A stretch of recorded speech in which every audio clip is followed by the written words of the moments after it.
come on, serious suggestions, please. I'm not trying to write a thriller here. It's supposed to be an essay, you understand? An essay! That means facts and logic. Well, if it's facts and logic you're after, you shot yourself in the foot with your choice of research topic, didn't you? The Tatara Suna mystery. When so much remains unexplained, there's little to be objective about. Unless, of course, you restrict yourself to textual criticism. Yeah, well, this is my teacher's area of research. I can't change that. But it's fascinating enough without having to sensationalize it, don't you think? The strange location, the missing details, a mysterious person. I want to write my essay on something interesting, and I'm interested in getting to the bottom of all this. That's the only reason I came to you. Yes, you came to me, so all the more reason to take my advice. The fact is, it's the dramatization that will make people want to read it. There's no getting around that. Okay, but... Did one of them just mention Tatara Suna? But that's all the way in Inazuma! Is it just Paimon, or is it kinda unusual for someone in Sumeru to want to write a paper about that? Everyone here's just going about their business. Maybe it really is just Paimon. Guess people here are free to research pretty much anything. Great! Let's go find out what this Tatara Suna mystery is all about. Alright, I guess I'll go with my textual criticism and your editorial direction for the first draft. I have a feeling that the missing Kabuki Mono will end up being the main focus of this paper. If only we knew where to find that traveler. From what they say about her, this seems like the kind of thing she'd know about. Oh, you're the traveler, you say?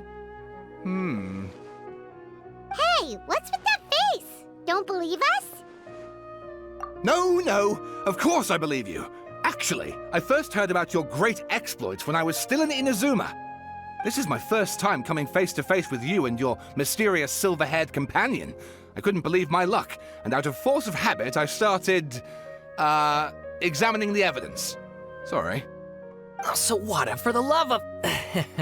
Sorry, we don't get out much, so our social skills are kinda lacking. Traveler, I hear you've helped many people a great deal and been to many places. Would you be able to tell us about Tatara Suna? Actually, we don't know much about that place either. In fact, we only came over here because we heard you talking about it and wanted to learn more. I see.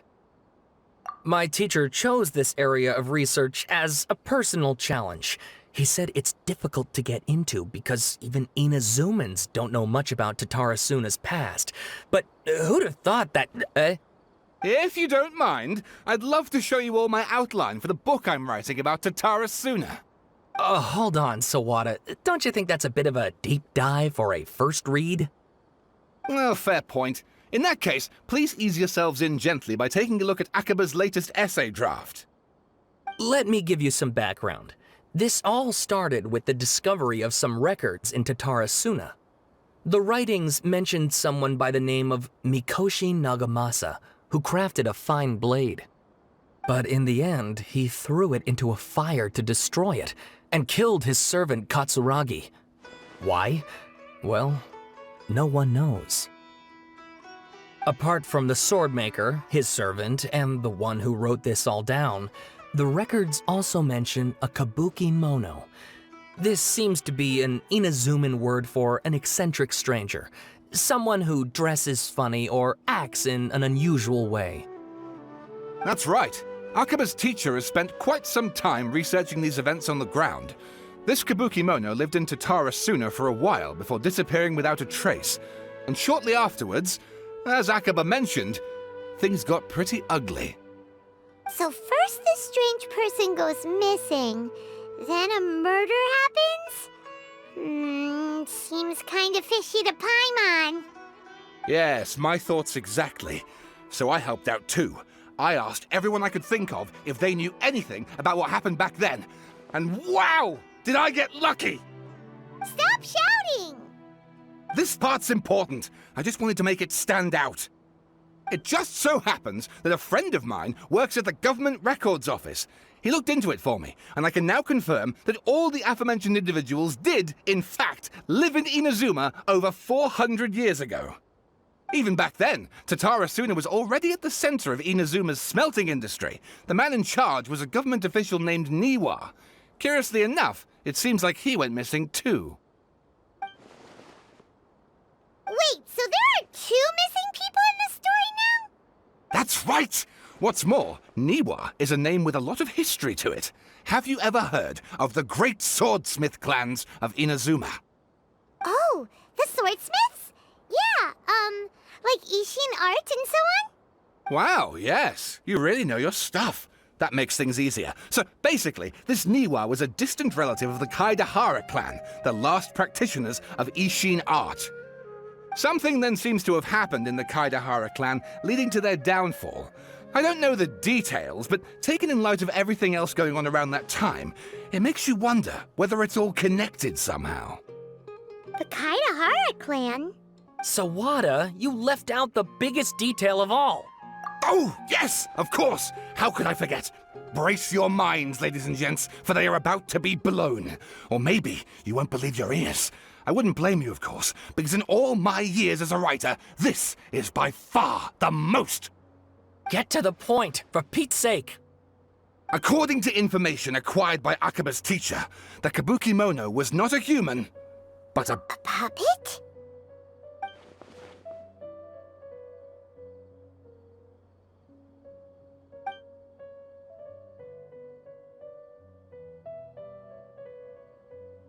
Aha!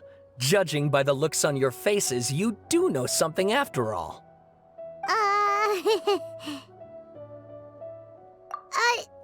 No, Paimon just meant, how creepy. The way you described it makes it sound like a ghost story. I agree, it does. But considering that non-human races in Inazuma are by no means uncommon, spooky events are to be expected. And that's exactly what my book is about. Please, take a look.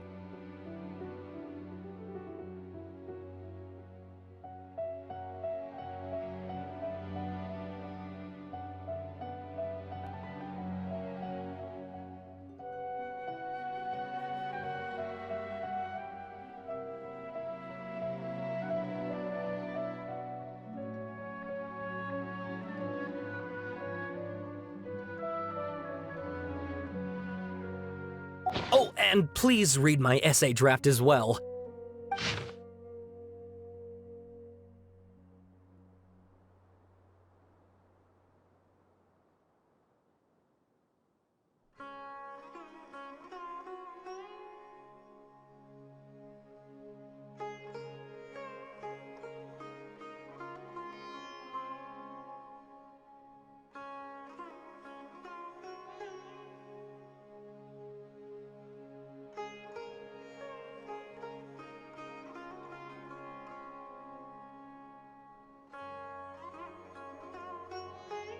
Sawada was encouraging me to follow his more creative approach, but I think essays should be grounded in facts.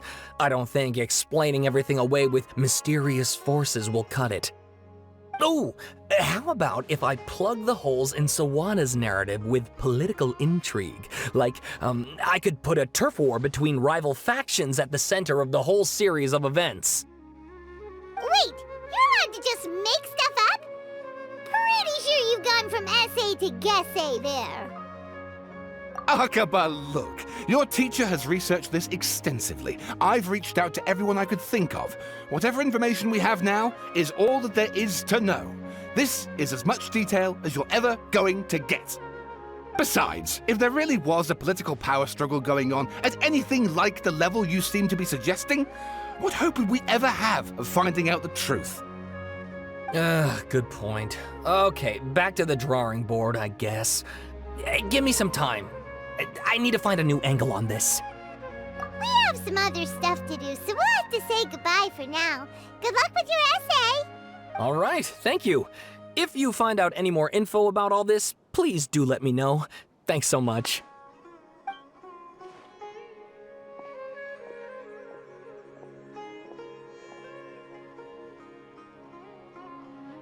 Hey, so that thing they were talking about, it has to do with the balladeer, doesn't it? Okay, then even if we did know something about it, we probably couldn't share it with them, huh? After all, we kicked his butt and got him locked up. Information about people like that is usually super confidential, isn't it? If you ask Paimon, Akaba should just pick a different topic. There must be as many essay topics as there are trees in the forest. There's no point in...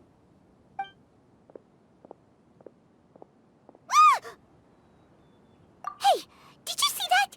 He literally just went by, over there. It looked like...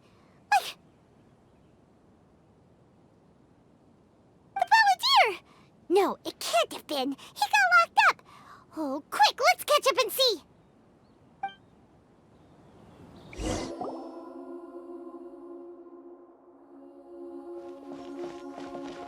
Traveler, Paimon, there you are. Nahida! Bad news. We just saw the balladeer strolling around in public. Did he escape or... Ah! It's him! Sure enough. You're here. Hey! What are you doing in the sanctuary of Surasthana? Aren't you supposed to be locked up? I know you must have a lot of questions. Please, allow me to explain. It was my idea to set the balladeer free. We made a deal, and he's gonna do some investigation in Irminsul for me. A deal? Huh.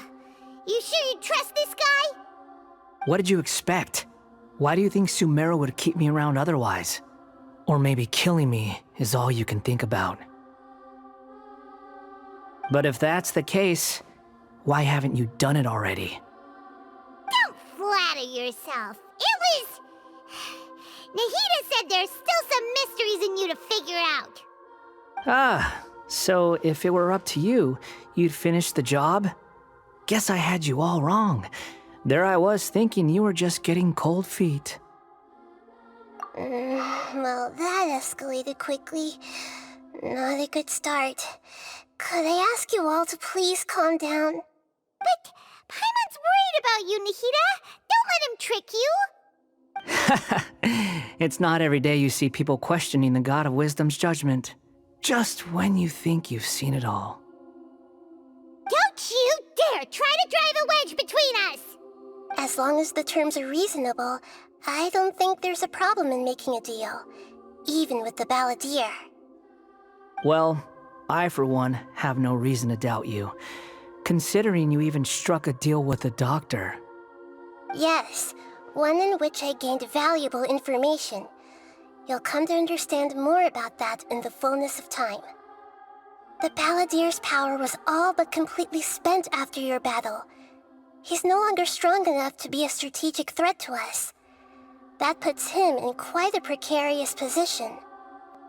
Plus, he's a former harbinger with knowledge of many of the Fatui's sensitive secrets.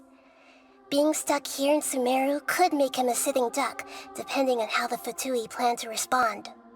Wait a second. Farmer? You mean, he's not a harbinger anymore?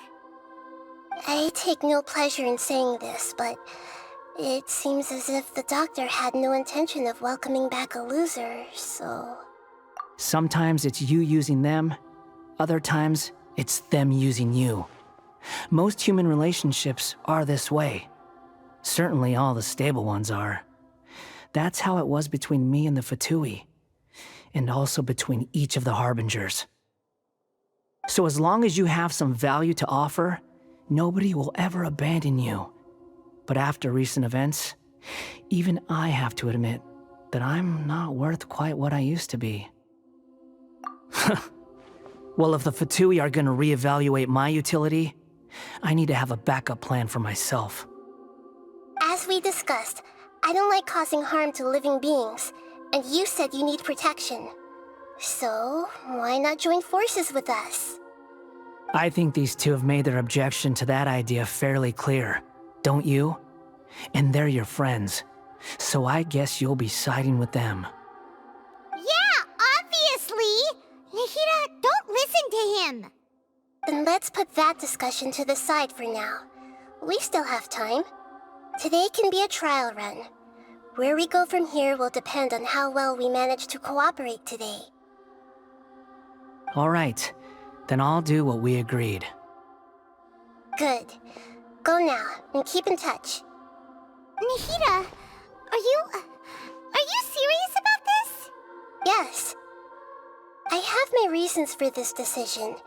In fact, I'm largely doing it for your benefit. Yes. As I told you once before, there's information about your twin in Irminsul. Oh, yeah. Actually, that's the whole reason we came to see you today. So, you have an update on that? Mm-hmm. You may remember me mentioning that the Fatui had not included your twin's details in the Descender category.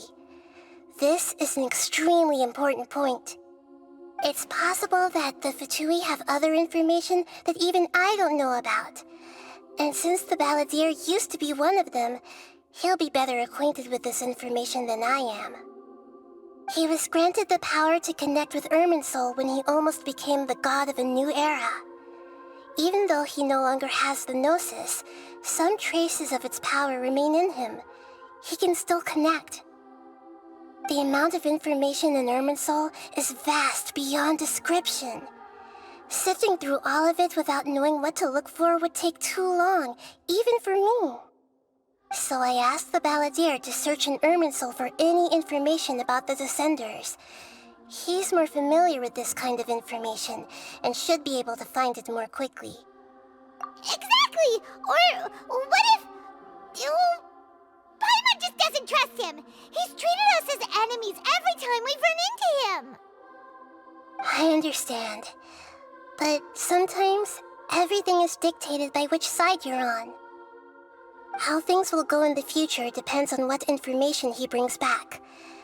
And Traveler, I know what your heart desires most of all. Our minds have connected several times before.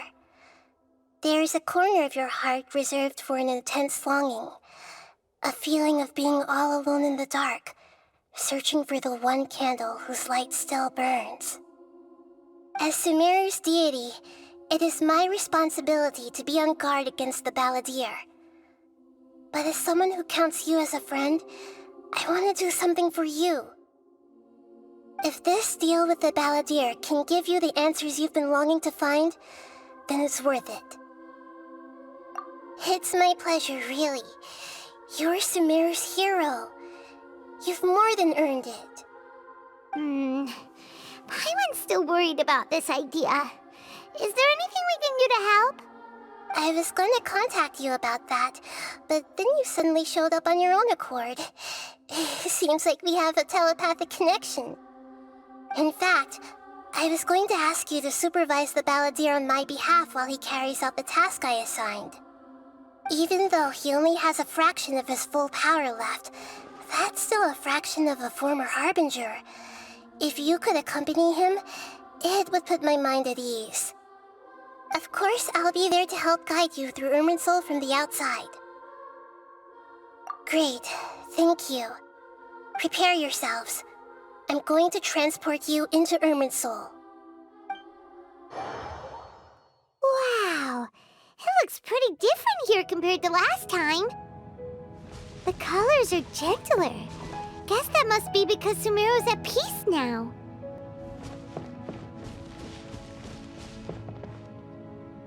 Look at that. Hot on my heels. You know, you didn't have to cut your catch-up short just to keep me company. Oh, but I guess you panicked when you realized that I might enter Irminsul ahead of you. Shut your beak, jailbird! No way a prisoner gets to be so smug! I understand that prisoners have to put up with harassment from the guards. But right now, I'm on temporary release, so maybe you should think about backing off a little. Sounds like a successful rendezvous. I need to be quite clear about something. In a few moments, you'll be entering into the innermost region of Irminsul. It is an environment like no other, and the most important place in all of Sumeru.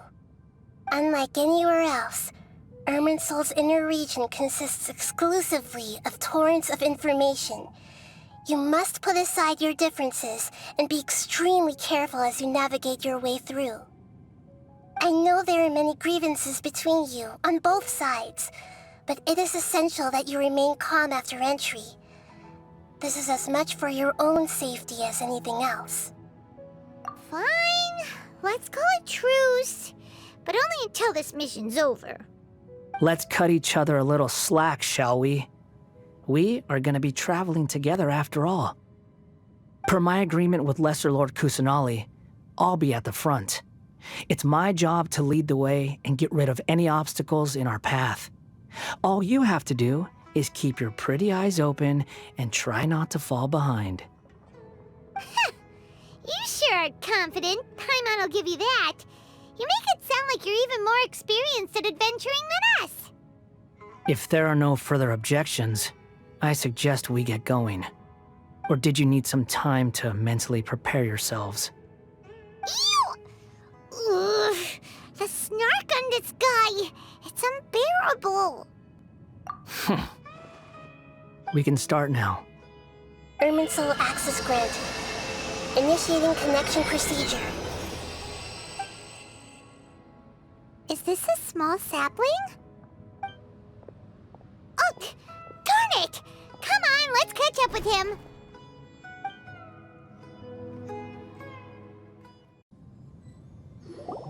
Wow. So this is the inside of Irminsul. Ooh. Paimon's never seen anything like this. And it feels like a sacred place. Irminsul is closely intertwined with the entirety of Tevat. Every bit of information flowing here means something. Pick your jaws up off the floor. It's time to go. Why is it that Paimon just wants to do the opposite of everything he says? Lesser Lord Kusanali, we will now proceed to the heart of Irminsul. Can you still sense where the heart of Irminsul is? Yes. Permission to begin searching for information there? Permission granted. Go ahead. Let's go. Stay close. Don't go running off. Hey, so, say we did go running off in here. What would happen? What are you smirking at? I was just imagining the look on your travel companion's face if you went and got lost. Anything's possible in here. You can't rule anything out.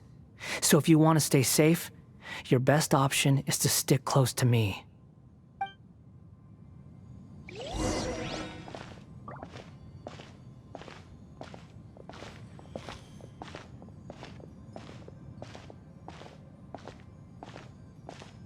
These sapling things have spread out. Those are all packets of information from inside Irminsul. Be careful not to touch them.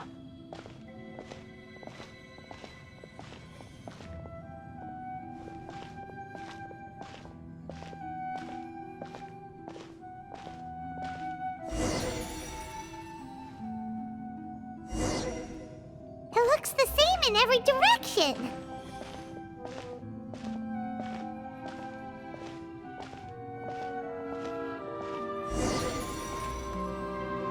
No wonder he mentioned about getting lost.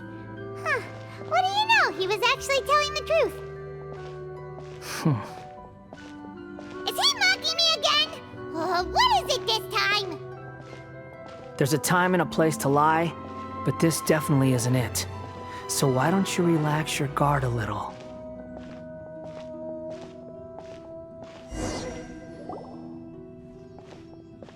We're here. What a huge tree!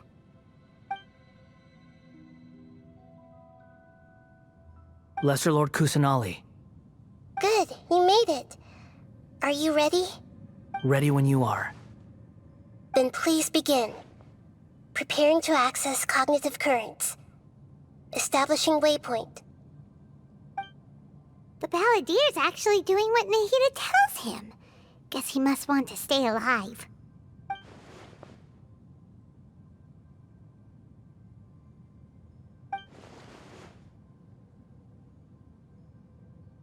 The rest is up to you.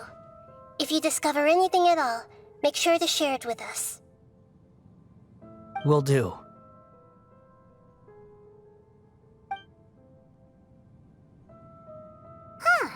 For once, we're the ones with nothing to do. Traveler, Paimon, would you like to talk? Yes, I've also invited Paimon to join. Huh? What the? We can talk to each other inside our heads?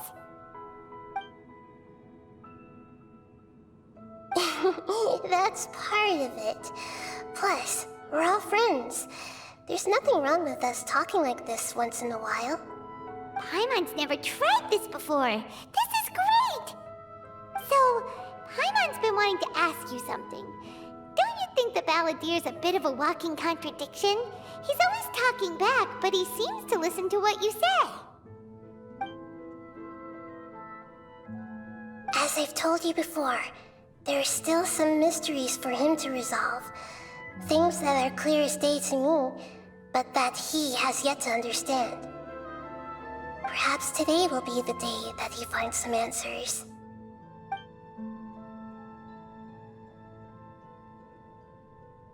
Well done. Smart and attentive as always.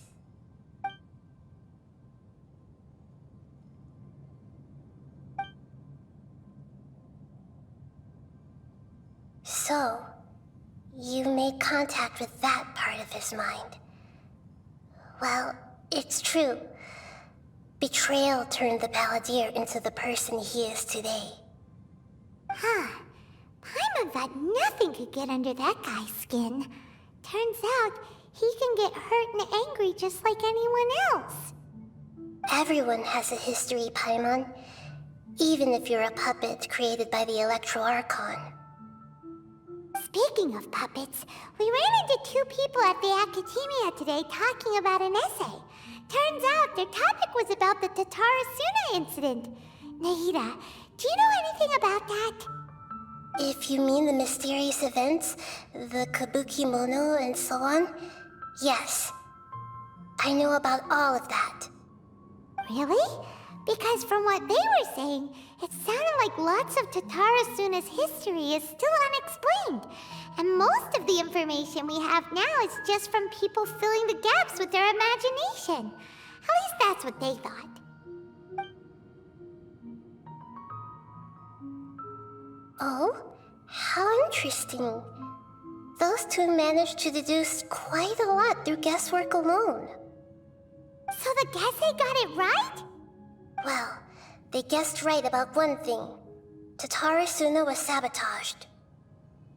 Must be a riveting conversation you three are having. Funny how all the good ones happen when I'm not involved. What makes you think we're talking to each other? Don't insult me. You're having a private conversation without me. Obviously, I must be the topic of said conversation. Of course you do. You can't have your prisoner knowing too much. So, have you found anything yet? Still looking. Don't get your hopes up, though. You and your twin come from outside this world.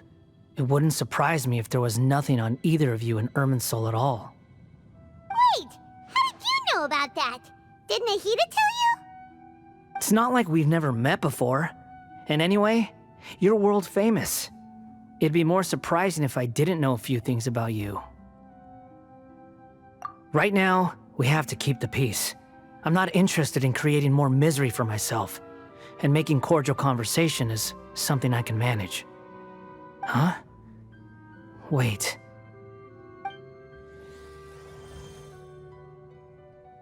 This light, it looks similar to those saplings. What could it be? Anonymous data. Hey, don't you forget the agreement! You have to share it with us! Shh. Just wait. Mr. Niwa, are you certain this is worth the risk? We are talking about Tatara Suna's furnace, after all. It may not pay to act rashly. There's no one else who can enter the furnace. It has to be me. Is that so? Well, since you insist. It's...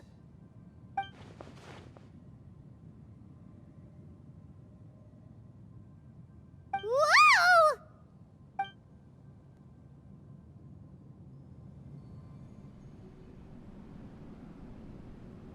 I have been in Tatara Suna for some time now. You have shown me great hospitality, as has Mikoshi Nagamasa, and indeed, everyone else. Under your leadership, Tatara Suna is a warm, welcoming place, like a giant village. People are gainfully employed, their lives have purpose, they are motivated.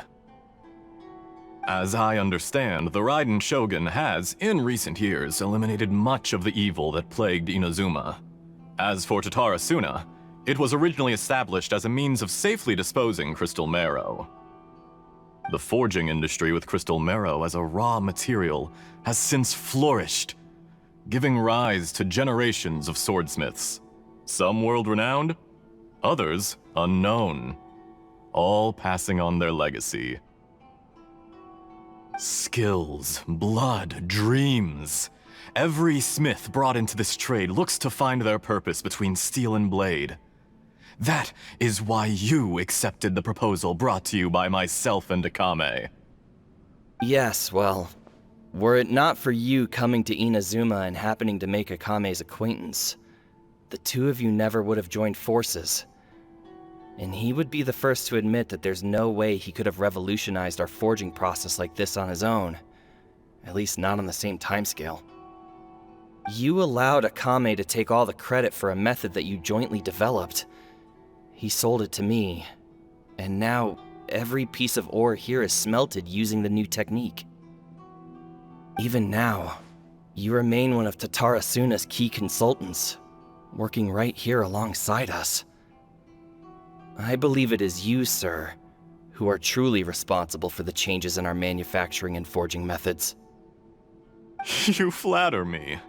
From the outset, I saw much that was commendable in the forging industry of Inazuma, and it has been my great honor to befriend you all.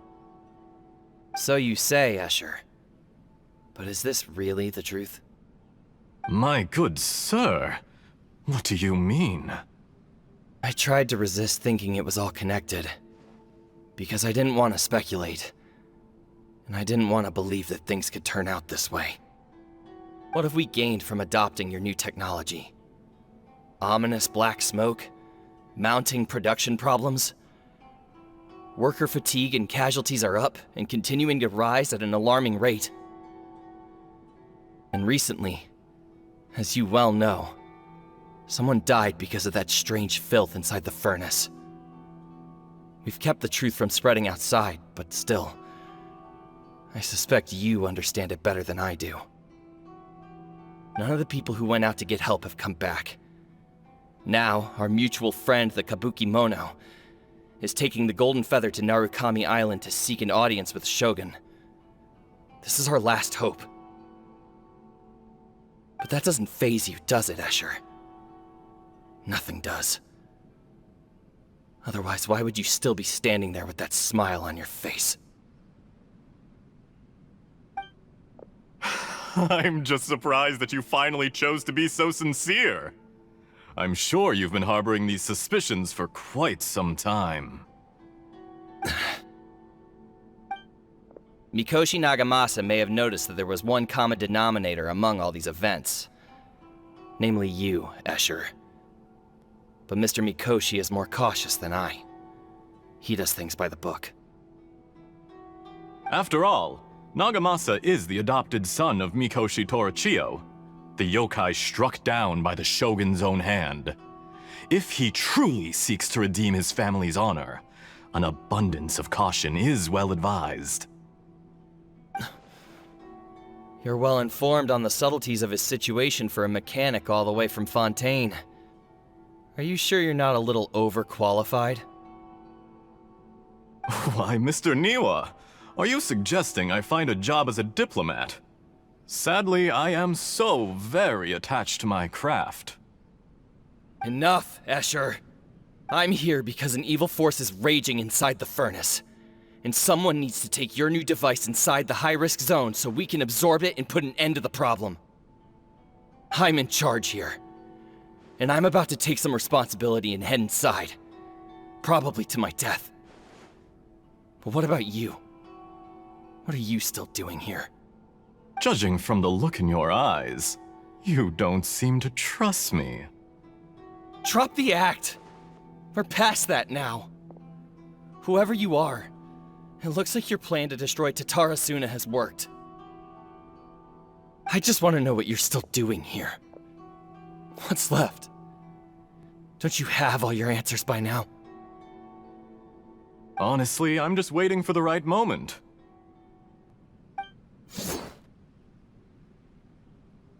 A moment like this, where you finish talking and I stop you from entering the furnace. You...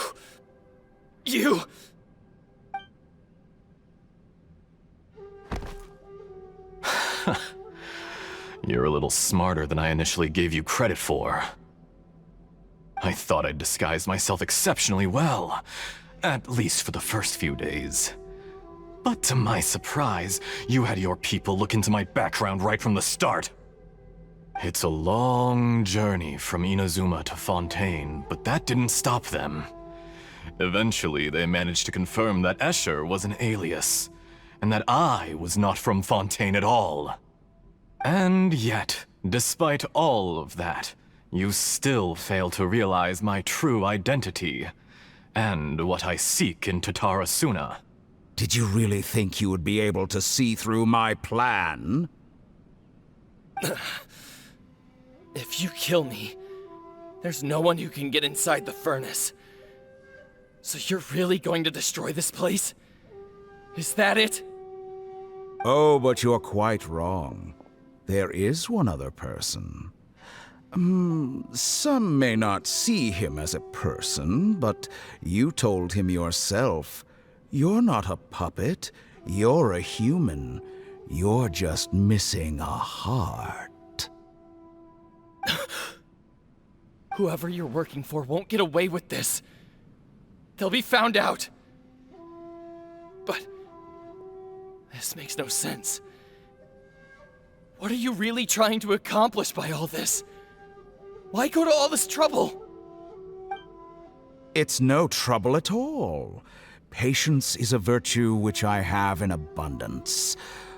This is all part of a carefully controlled experiment. If you must know, I'm happy to divulge my true identity.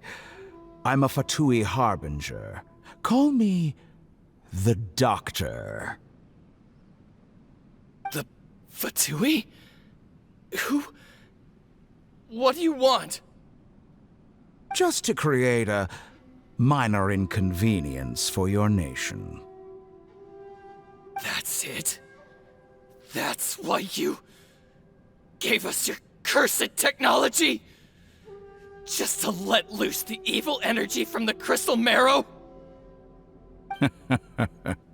Look how even the righteous soul is filled with venom when faced with its demise.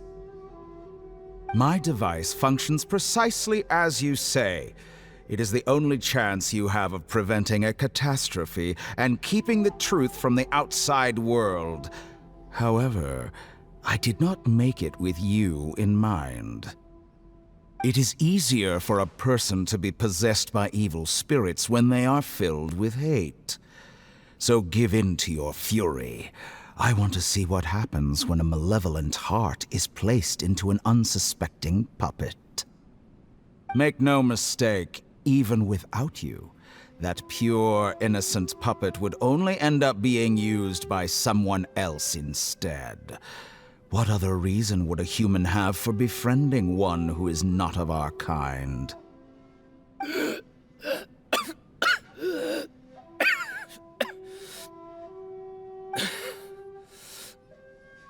If you give him my heart, tell him that both Nagamasa and I see him as one of us. He has nothing to prove to anyone. Because not everyone just wants to use other people. The only ones who think like that are people like you. What a beautiful way to see the world. It almost makes me feel a little guilty. Then out of respect for you, I shall redefine myself. Think of me as a monster or a demon, if you wish. At least this way your death is not a consequence of your own folly turning you into an easy target. You simply lost to something more powerful than you could ever hope to defeat. I say, Mr. Niwa, let's see what happens. Will your puppet friend become a human? No, that will prove quite impossible. Mr. Niwa? Already dead. What a pity.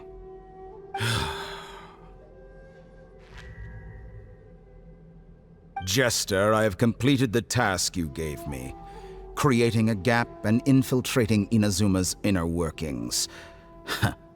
What fun it was. I'd like to introduce a puppet to you. If he proves useful, let's make him our newest comrade. And if not, let's turn him to dust.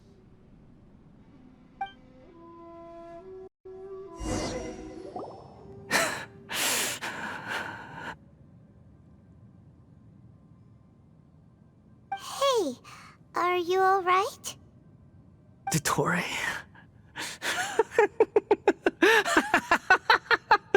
Dottore!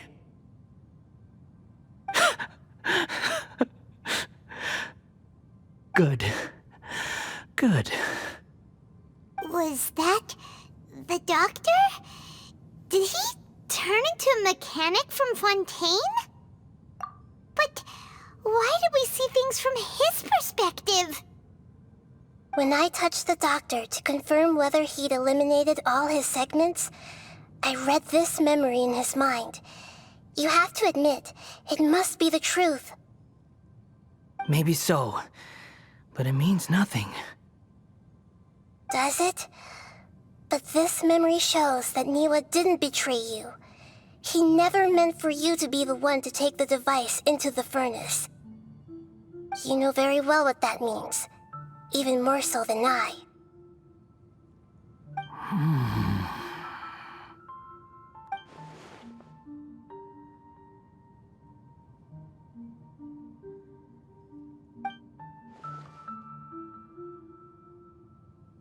Let's give him some space. He looks really mad. Paimon doesn't want to be anywhere near him right now. We need to give him some time to process his emotions. Paimon's still confused about the Tatarasuna incident.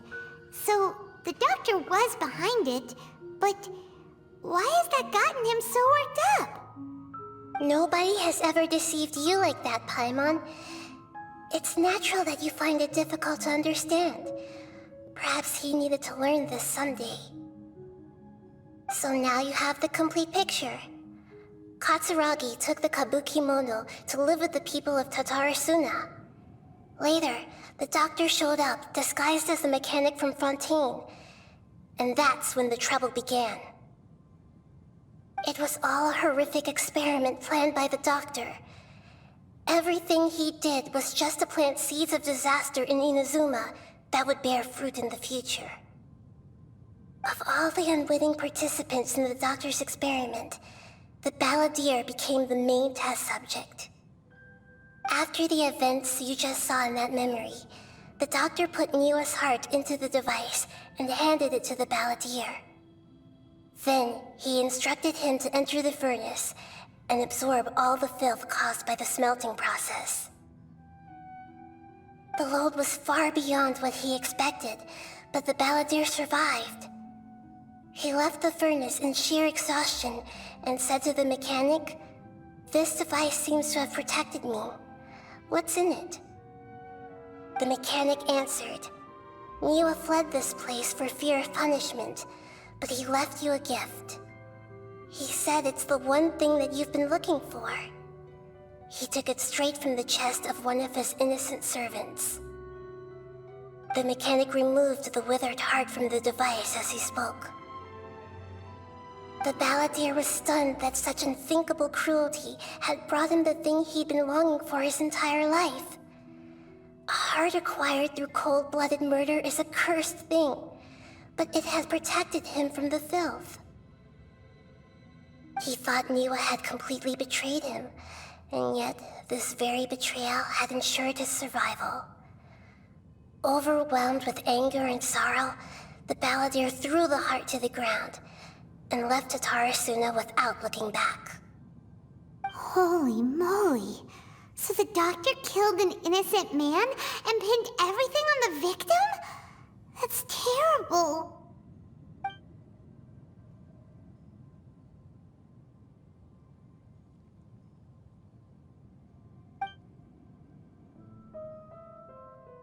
Yes. Only if he understands this can he choose a new path forward.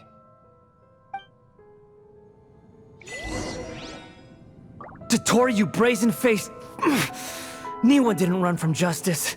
You killed him.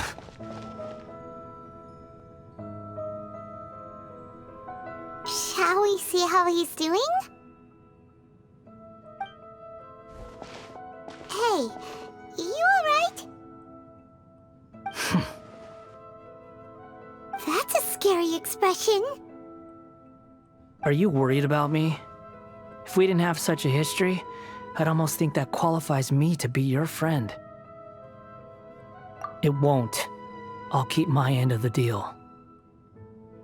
Hey, aren't you investigating the stuff we want to know about? That's why we're here. But unfortunately, there's no information about the Descenders in Irminsul. Even if you can't find anything, that seems to confirm it. Irminsul does not keep records on the Descenders. Anyone who comes from beyond this world is not counted as part of Tevat. Oh, does that mean we have to leave empty-handed?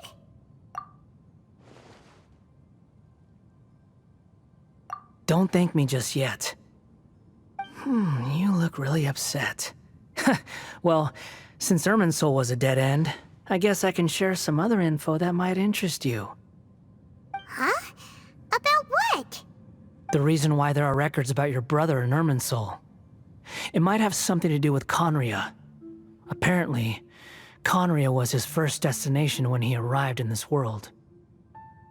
Plus, he only came to this world because the heavens responded to the summoning. The heavens responded?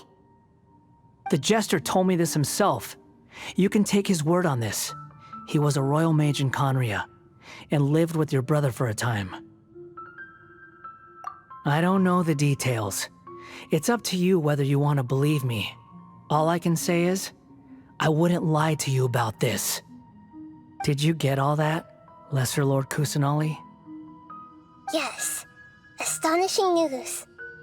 Does this info count towards my mission? It wasn't from Irminsul, but was it valuable? Very valuable. Good. In that case, I'll take some time for myself now. Huh? What have you done? Lesser Lord Kusanali was right. My power's all but completely spent. Even if I use all of the divine power left in me, I can't sustain this shield for very long. I shared a secret with you, and now you owe me. So in return, I'd like you to answer a question for me. Give me your hand.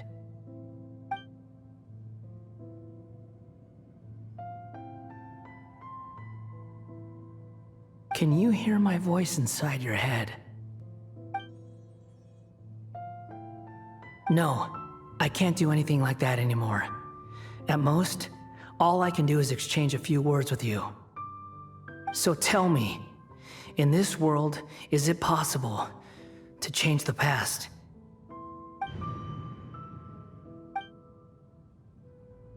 Done. Huh? What the? What happened? Paimon only saw you hold hands for a second. Nothing. I was just thanking her for helping me.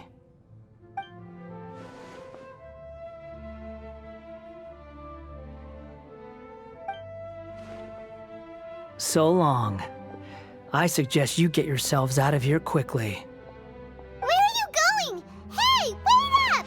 Didn't you say not to go running off? Fast reaction time. But I don't think we'll be seeing each other again. From this day forth, the names Balladeer and Kabukimono will cease to exist. Those who died in Tatarasuna because of me deserve another chance at life. Hey, Balladeer! Don't do anything stupid! You know, I never did like insects. Hordes of the puny things swarming together can be a real nuisance. And I enjoy nothing more than to stamp them out like the pests they are. But if a colony of harmless ants isn't threatening anyone, I guess they deserve to be left alone. Luckily, everything can be set right. It's time to solve this once and for all. Balladeer! Balladeer! Uh-oh, he disappeared. Come on, we gotta find him somehow.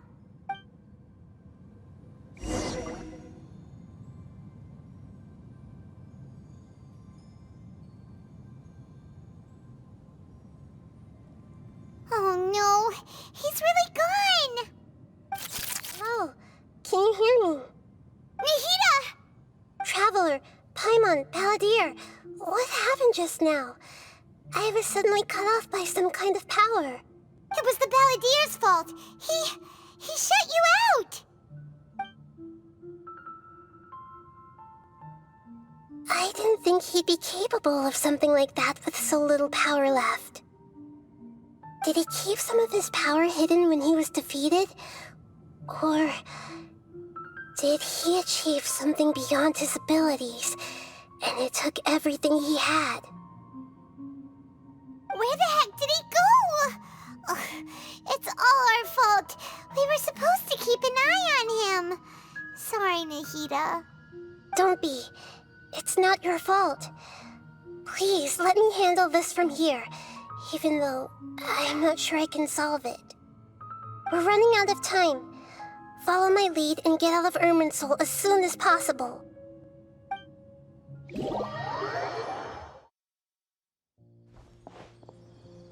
We're out!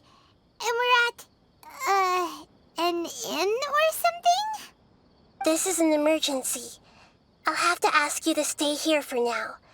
Everything's arranged, and nobody will disturb you. I'm sorry, but this isn't something I need your help with. Leave this one to me. An emergency? How bad is it? Nahida, will you be okay? Don't worry. If my assessment is correct, though there may be some minor disturbances, it won't lead to a disaster. Please rest and recover your strength here until I say it's safe. Her voice has gone. Paimon can't shake the feeling that something really big has happened. What do you think the Balladeer meant? And why did he suddenly grab onto you before?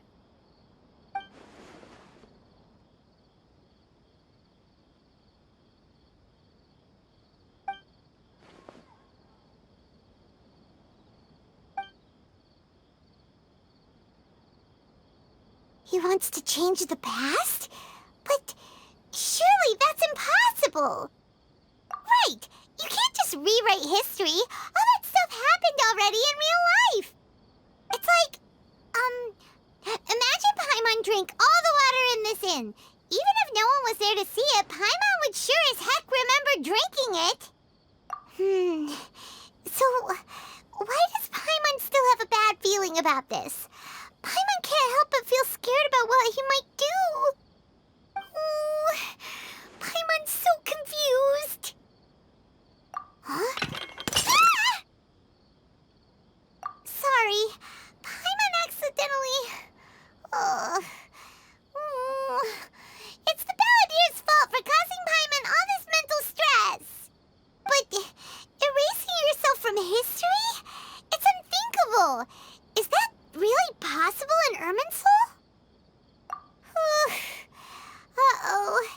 Paimon's head is overheating from trying to understand what he's up to. And it's still not working. Ugh! Paimon's had it with that little brat. He's been nothing but trouble ever since we met him. There's no way he'll actually succeed, right? Otherwise, won't everyone who's connected to him be affected too?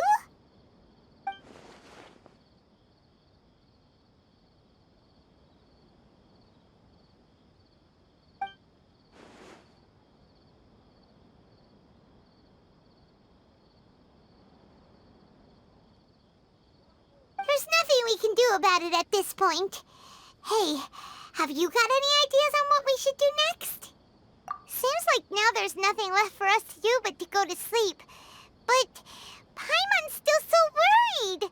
Paimon won't be able to sleep a wink tonight. So, how about, we list all our favorite foods to take our mind off things? Heck, if that doesn't work, Paimon's probably gonna collapse of anxiety here. Alright, Paimon will start. First dish. Munstack grilled fish. Oh, and chicken mushroom skewers. Tea break pancakes, cream stew, sauteed matsutake, and Dragon chili chicken, almond tofu, satisfying salad. Oh, also Adeptus Temptation, golden shrimp balls, triple layered consomme, lotus seed and bird egg soup, and...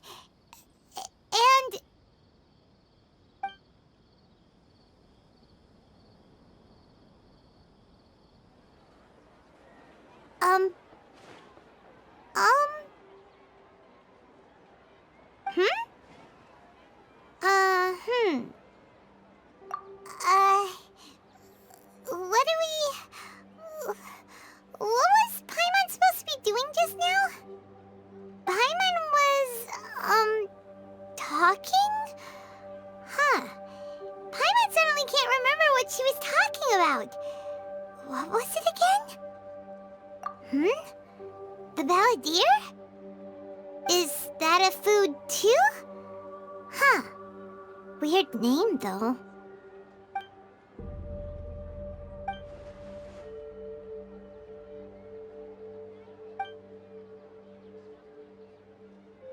What's wrong?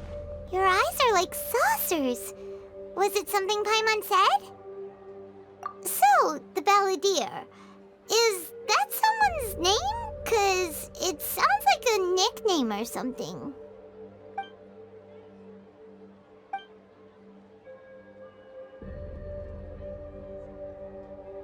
Okay, sure. Where are we going? Huh? Fine by Paimon, but is everything okay? You're acting like this is an emergency. We've made it to Amanoma Smithy. Ah, it's been a while. Of course. Go ahead. Oh. Now there's a question I wasn't expecting. Very well. I'll tell you what I know once more. The once renowned Raiden Gokuden, comprised of 5 branches. Amenoma, Futsu, Ishin, Hyakume, and Senju. The art of forging practiced by these 5 clans was first taught to them personally by the almighty Shogun. Over time, the 5 branches diverged from one another as generations of bladesmiths honed and perfected their craft until they became 5 distinct traditions. Most of the great swordsmith clans of old have since fallen into decline, and for a long time, only the Amenoma branch kept its art alive. But fortunately, Kaedehara Kazuha recently returned to Inazuma and took up the mantle of the Ishin art. Now, 2 clans remain of the original Gokuden 5. If my memory serves me right, you yourself were present when he forged the Ishin blade. Oh, yeah, we were! Paimon remembers that now. We learned a bit about the decline of the Raiden Gokuden then, too. It seems like such a shame. That, my friends, is a tragic tale indeed. In fact, this was not made known to me for most of my life. All these years, I knew of those great clans' demise, but never the cause. Only recently, when the question was on my mind, did I ask Kaedehara Kazuha about this. He told me that, as we are both heirs to a branch of the Raiden Gokuden, it was right that I should know the truth. There is no harm in telling you, but I must warn you. It is a dark and sorrowful tale. The Raiden Gokuden were the targets of a murderous rampage by a vengeful bladesmith. Vengeful? Why? 400 years ago, so I'm told, there was a catastrophic malfunction in Tatarasuna's furnace. One brave swordsmith heard the commotion and chose not to flee, but he rushed to the scene, hoping to prevent a disaster. Tatarasuna was home to a state-of-the-art forging and smelting operation in that day, and overseeing it was the armory officer. His surname was Niwa, though he had family ties to the Kaedehara clan. Knowing that they had just one chance to save countless lives, Mr. Niwa and the swordsmith leaped together into the furnace. The furnace quickly stabilized, but the smith's death, though heroic, dealt a devastating blow to his family's fortunes. His orphaned son was left to fend for himself, and grew up deeply resentful at the world. In his heart, the whole of Inazuma was culpable in his tragedy.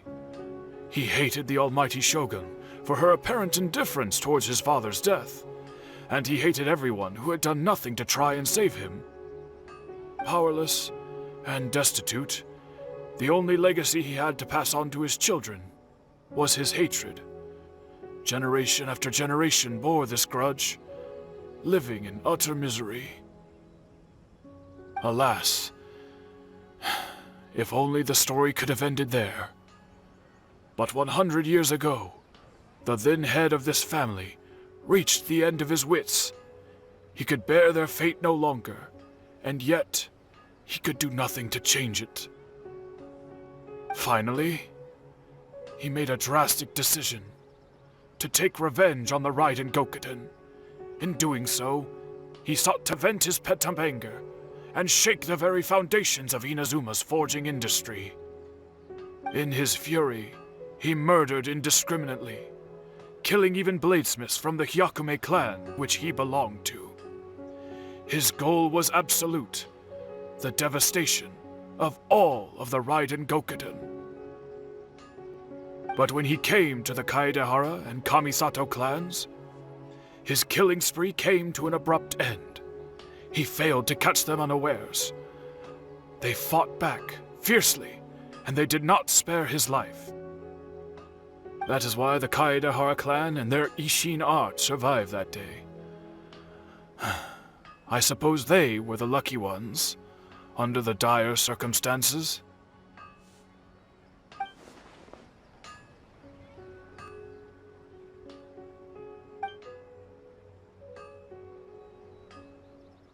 Was there anything else you wanted to ask? Kazuha? Why, yes. Just yesterday, in fact. We spoke for a while over some tea. He seemed well.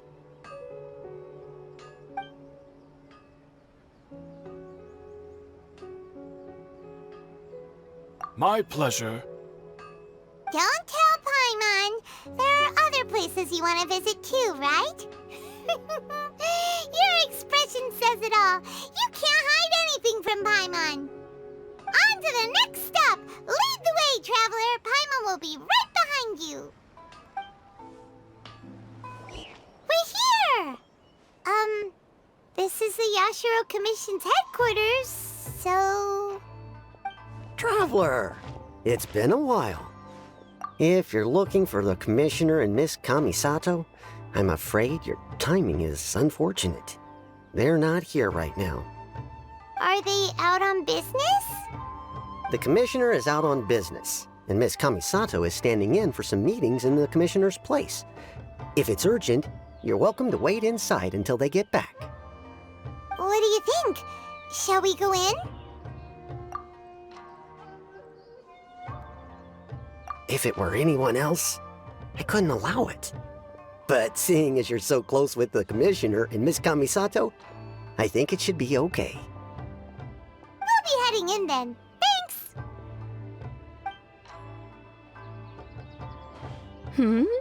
Hello, dears. Is there something you want to say? Of course, traveler. Yes, I know who you are. Miss Kamisato has told me about you.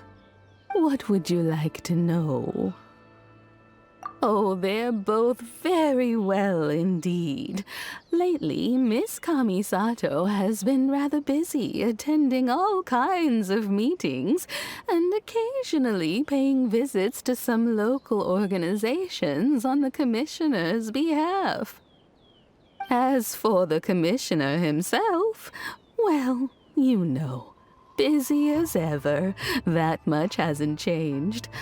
Although he does seem to be in a rather good mood these days.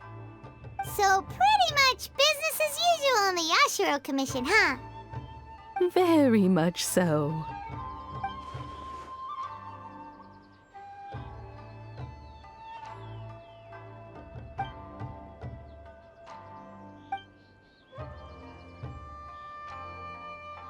Well, got any more questions? You're very welcome. In fact, I would love nothing more than for you to come and visit more often. But I'm sure you must be far too busy to have time for that. Miss Kamisato talks about you all the time.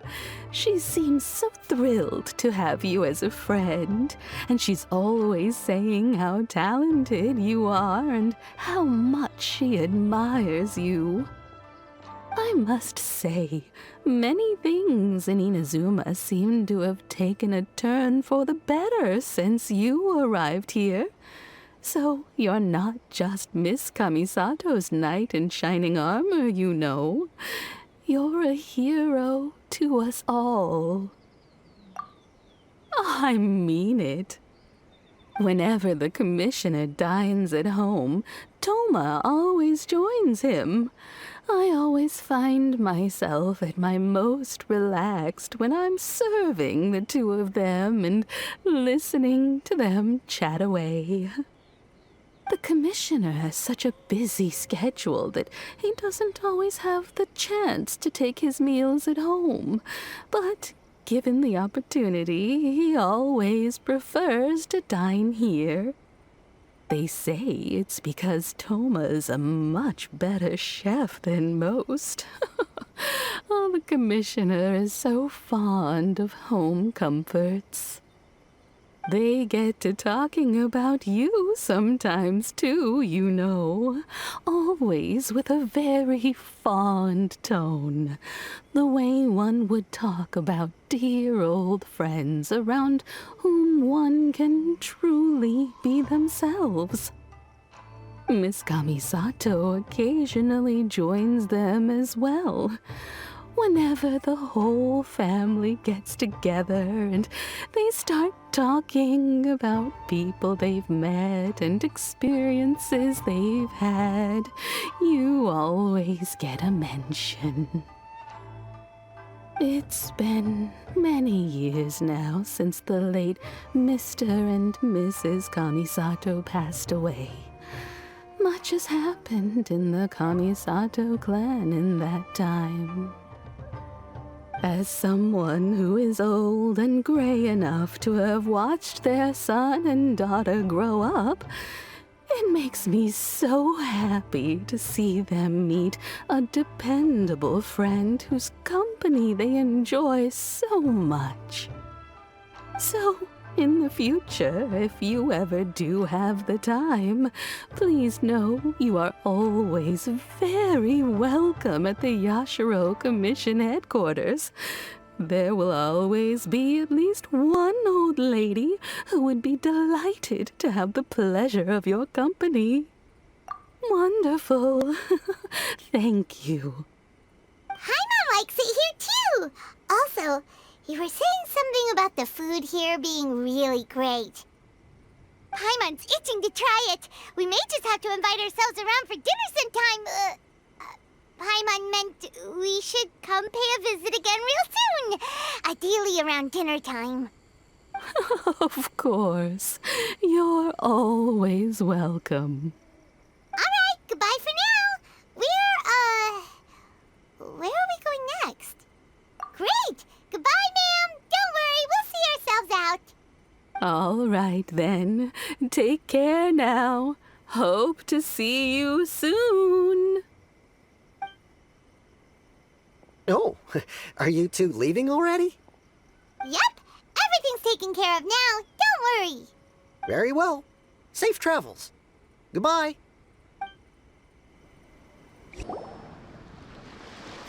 Do I have company? What kind of person comes to a place like this and just spaces out? Let's find out. Come on, let's ask this guy. Hey, I wasn't spacing out. I was pondering some problems. Sure you were. Your eyes were glazed over, dude. You were a million miles away. Why are you making fun of me? I told you I wasn't spacing out. I was ruminating on some problems. Technological, environmental, and so forth. This is Tatarasuna, after all. Oh, he said Tatarasuna. Looks like we came to the right person. Oh, is there something you want to know about Tatarasuna? My name's Xavier. Certainly do. I've researched the furnace here in some depth. If there's anything you want to know, just ask away. Like the back of my hand? Make no mistake, I have been here a good many times before. Not only that, but I've met people in Inazuma whose families used to live in Tatarasuna years ago. They said it's all true, the history here. Oh, well, it's a long story, don't you know? The tale of Tatarasuna starts a long time ago. I'm told that its history is one of the most foremost forging and smelting operations in the nation, goes back around 1,000 years. Still, the furnace has had a couple of serious maintenance issues along the way. A couple? When exactly? One was just in the last few years, the other was several hundred years ago. A fun fact, I'm not the first Fontaine tech guy to come and work on it either. There was a guy back then, too. They say he was a mechanic who consulted on a technology upgrade. It seems like the technological collaboration between our two nations goes back a long way. How about that?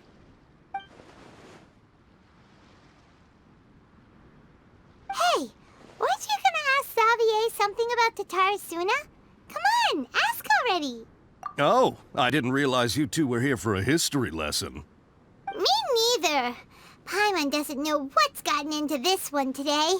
Feels like we've been preparing for a history exam or something. What brought this on? Did you just wake up today with a sudden burning desire for historical knowledge? Sure, go ahead.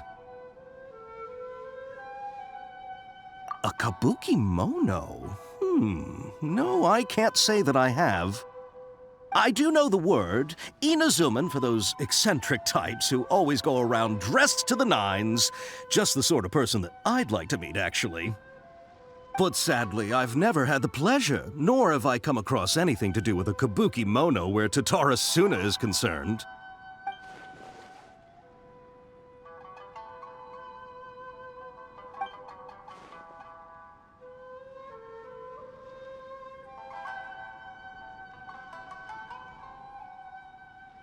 Of course! Don't mention it. Oh, we're leaving? Okay, bye, Xavier. Oh, you're most welcome. More than happy to help. Farewell. Looks like you got all the information you're looking for. Sure, but what's up with you today? Whatever it is, it seems like it's really troubling you. Keep your smile, Spinal Crocodile. No matter what happens, Paimon will always be there for you. Hey, don't mention it. All right, let's head off and go meet Nahida.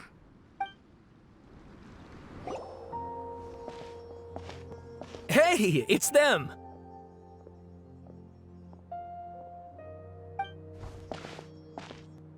Akaba, Sawada, you're still here? Indeed we are. If you have a moment, we'd love for you to join us once more. We have time. What do you want to talk to us about? It's the same topic we discussed last time. Still looking for more info about Tatara Suna, huh? Should we join them? Unfortunately, we haven't made any real progress. Huh? Oh, of course.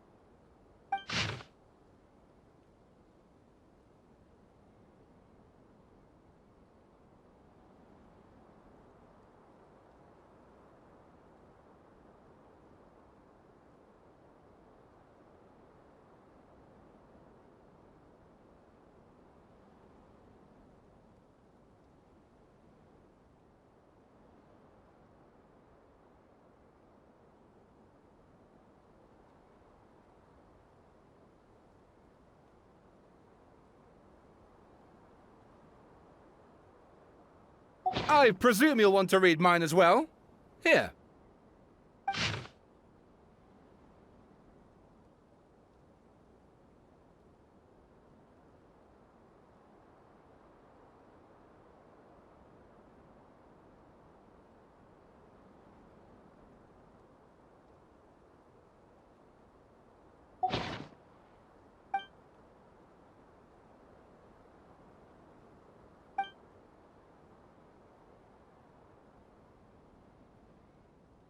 Well, what do you think?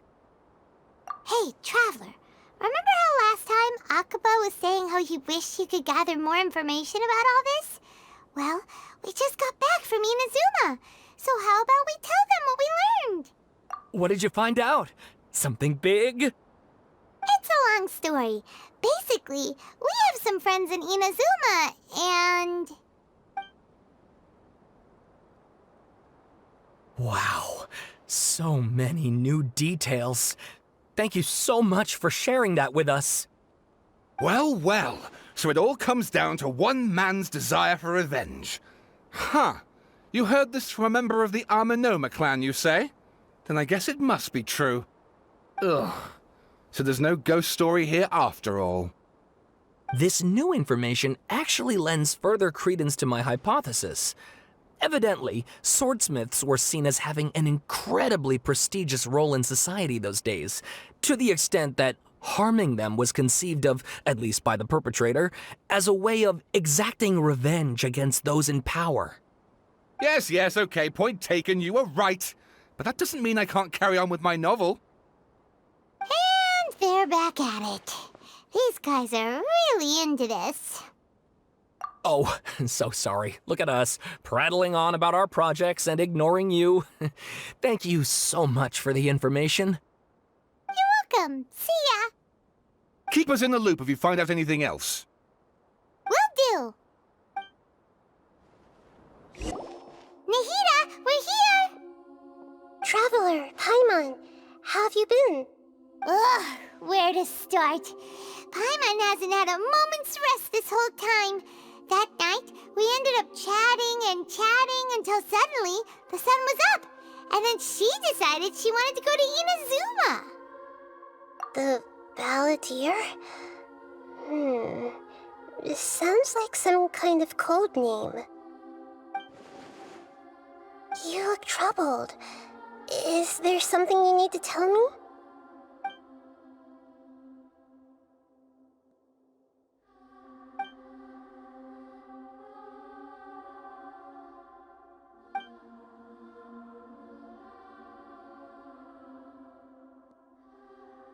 Traveler? Hey, what's wrong? You look so upset.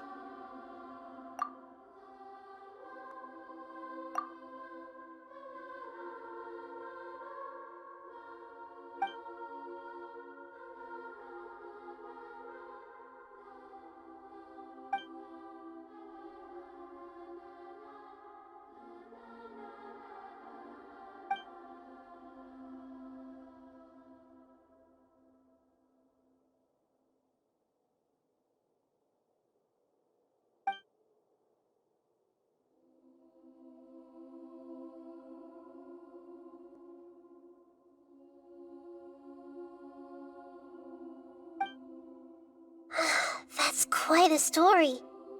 So, this puppet known as the Balladeer erased himself from Irminsul, hoping that he could change the past. But how was he even able to do that? As the Traveler said, he very nearly became Sumeru's deity. Admittedly, I remember it a little differently. I don't recall finding anyone inside the machine after we defeated it. Nevertheless, it does make sense.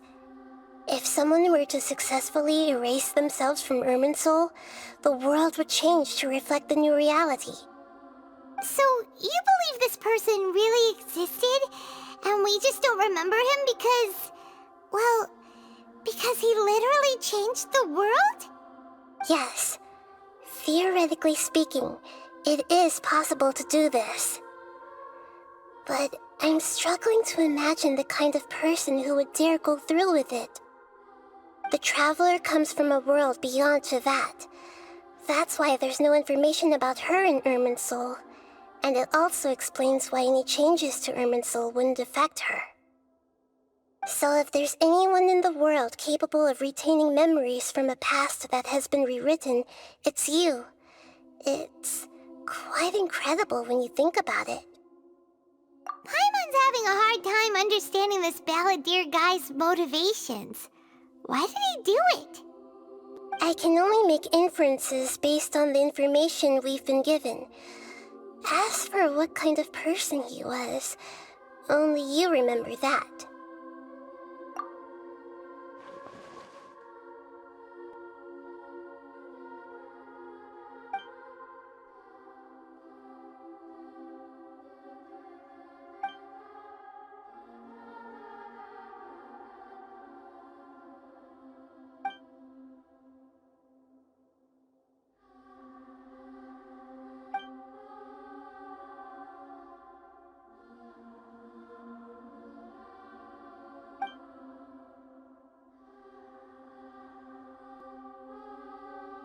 Something else worrying you? Something that you can't share? It couldn't change the fate of the ones who had died, right? Once the Balladeer realized he hadn't been betrayed after all, it must have completely changed his view of the people of Tatarasuna. Now he saw them as friends again. He couldn't keep hating humans after that, and if he thought there was a chance he could save his old friends, it would be hard not to try. The story makes sense, every part of it. The Balladeer tried to achieve godhood with the doctor's help. He was unsuccessful, but retained the power to connect with Irminsul. That power then enabled him to change what was recorded in Irminsul and erase himself, even though he didn't have much strength left.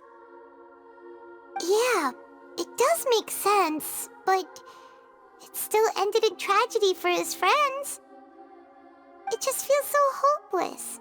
He gave everything to do this, but it seems like he got nothing in return.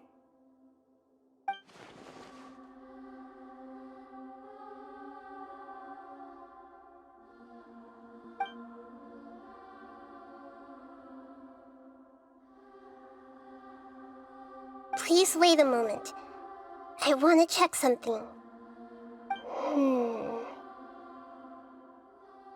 Found it. This should be the one. It turns out that I have a strange way of confirming everything she has told us. What is it? A record from a personal collection. It was tucked away in a corner. You should take a look.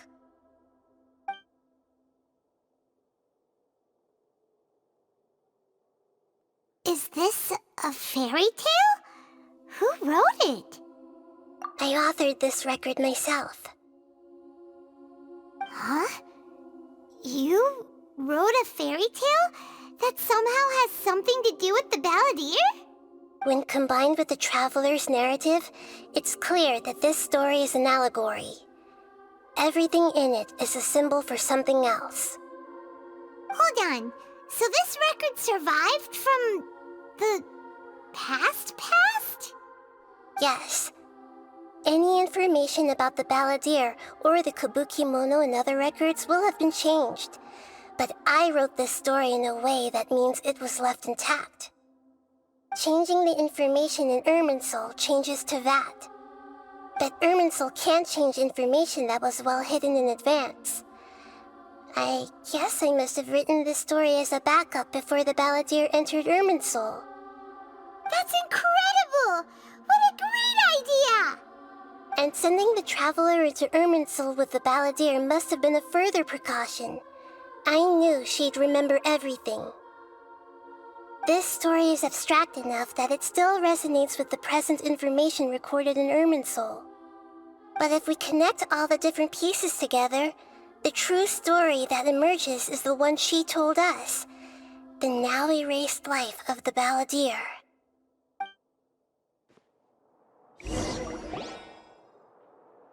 There was once a lone monster draped in fox fur. The monster found a family of foxes, joined them, and they became friends. The monster lived with the family day and night, and everyone treated it as one of their own. Once in a while, the monster would take off its fox fur at night and lament to itself as it gazed at its reflection in the water. I am a monstrosity, yet they are too foolish to see it. I pity them. But the monster soon found solace when another came to live among the foxes who was not their kin. A kitten, carved from the wood of a white tree who had been abandoned by the humans. The kitten too wished to become a fox, but its tail was too slender and it could not grow a coat of richly colored fur. Yet when the other foxes saw this, they spoke words of comfort to the kitten. Even without a tail and fur like ours, you are still one of us. Furious at this happy resolution, the monster lit a fire on the mountain. The terrified animals panicked as the fire spread. The only way to extinguish the flames was to make a sacrifice. A gray fox stood up and addressed the monster. It said, "You are the cleverest among us. Surely you can help us find a way to solve this." The monster smiled, led the fox toward the fire, and murdered it. The gray fox's heart was turned into a beautiful drop of water, clear, spotless, and pure. The monster gave the heart of water to the kitten, telling him, "The foxes have decided. You are the one who must be sacrificed. Take this, quench the flames, and die for your fox kin." The fire was extinguished, but the kitten lived.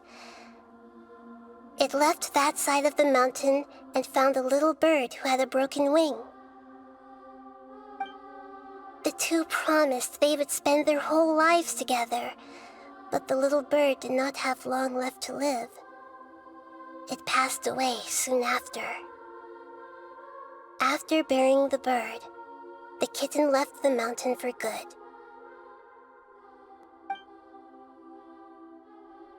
Never again would it cherish a single creature, nor a single blade of grass that stood on that mountain.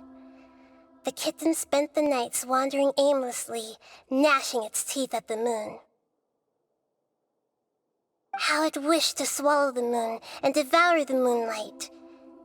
If the world could only return to darkness, then it would finally be peaceful and content. I will become the new moon, the answer to everything. Then, no one will know that there were once birds, foxes, and cats in this world. And no one can know that they were different.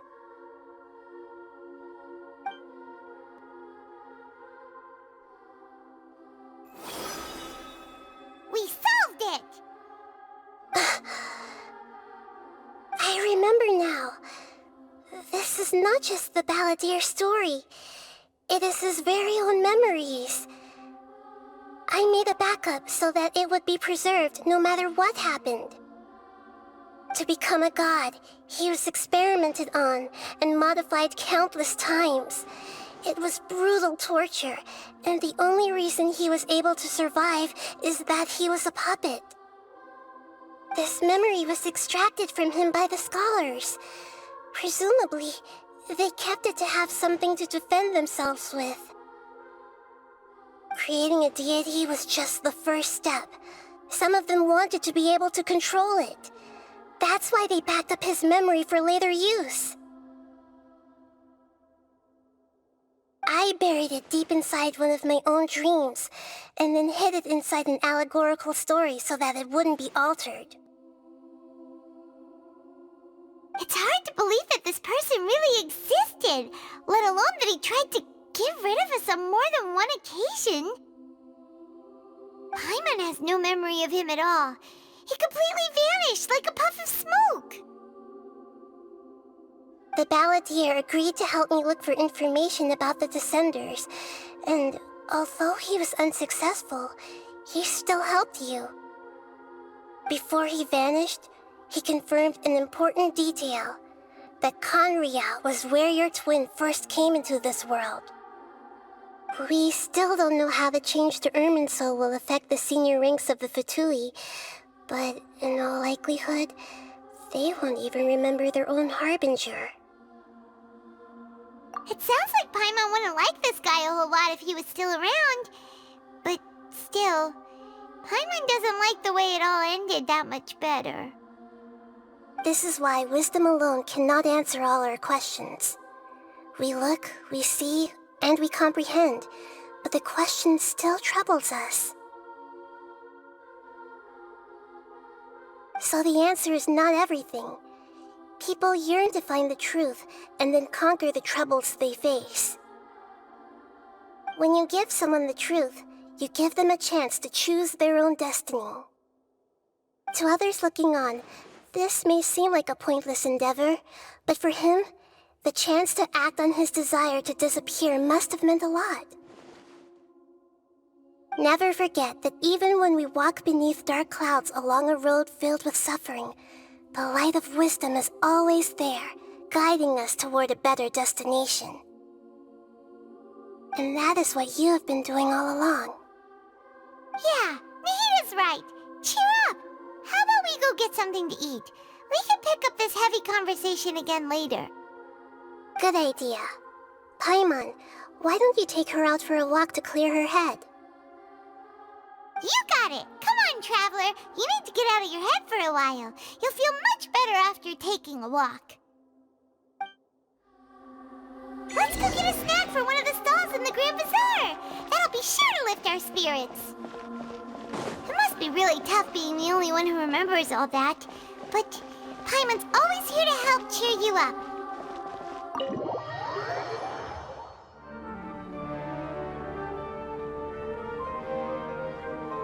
We're here! What should we eat first?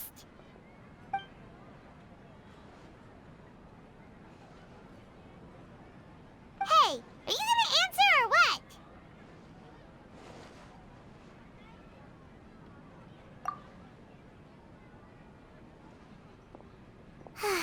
Alright, whatever you want.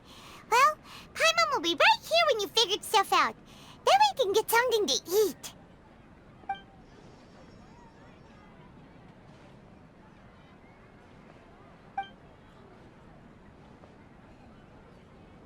What is it? Have you figured it all out?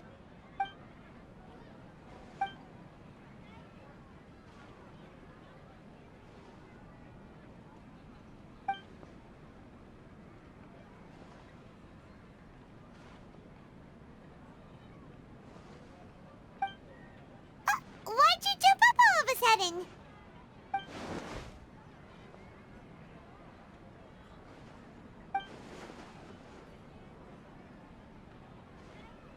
Excuse me, boss. There seems to be a small problem with the last bill. Look, here.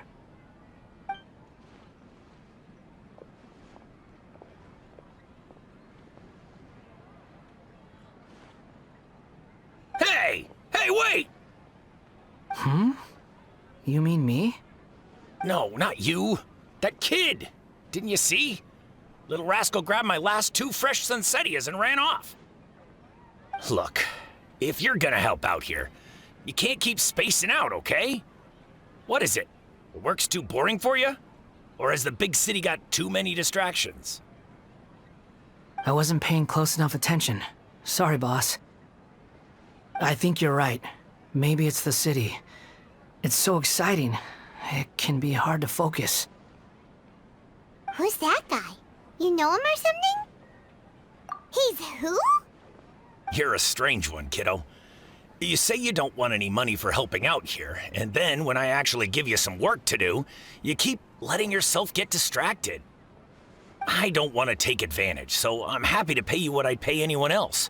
But if you keep acting like this, pretty soon I won't be able to afford to.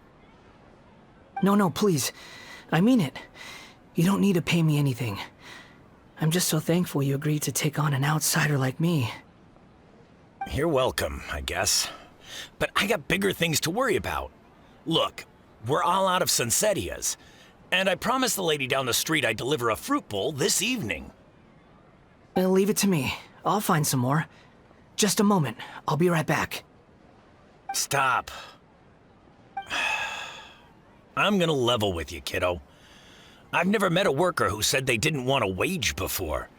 And at first, I got greedy. Couldn't believe my luck. But I figured you'd start asking for something in return eventually. You don't want money. You don't take days off. And in your free time, all I see you do is wander around, taking in the sights. Are you a drifter or something? That's right, I am. We can talk more about that later. First, let me get those fruits you needed. Sunsettias, was it? I'll be right back. Hey, what do we do now? Okay, stay out of sight. Don't let him see you.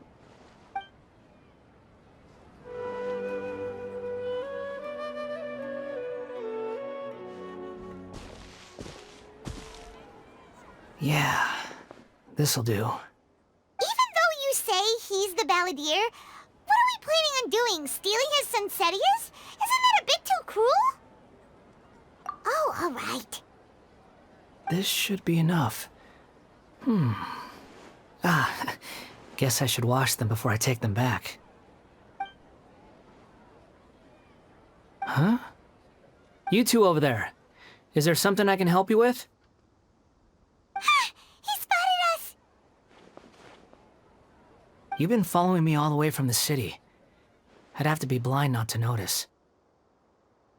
Have we met before? No, we haven't met. But you know me? I have no recollection. Are you absolutely sure? Sorry, but I just can't take your word for it. A puppet? What makes you think that? Huh? You were right! The look on his face! I guess you do know me after all. That is not something I share with a lot of people. Look, I'm just a wanderer.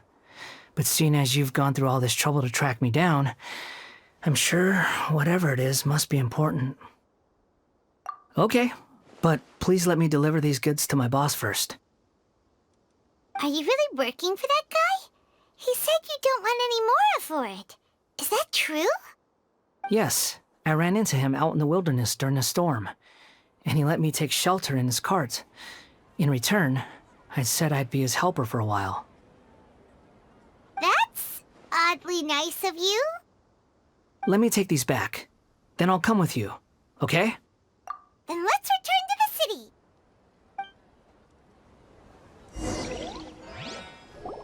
Here you go, boss. I'll leave them right here. Oh, you really went and picked some more. Who are these two? Something's come up, and they need to borrow me. Sorry, boss. I'm afraid I'll be away from the stall for a while. I was just about to pay you anyway. Go wherever you want, kid. Don't waste your time here. What? I get it, okay? You just wanted to help me out, to thank me for giving you shelter from the rain that day. Even then, I don't understand why you're so adamant that you don't want any pay for it. But look, it was pouring down, and there you were, sauntering along without a care in the world, like you had nowhere to be and didn't even care that it was raining. Imagine you were me for a second. It's a little weird, right? Why is this guy traveling during a rainstorm if he's not trying to get somewhere? And why is he taking a shortcut through the open country if he's not even in a hurry? But anyway, taking you in didn't put me out even slightly. You don't owe me a thing for it. Certainly not all this. Your time is valuable. You know, you should go live your life. But I don't...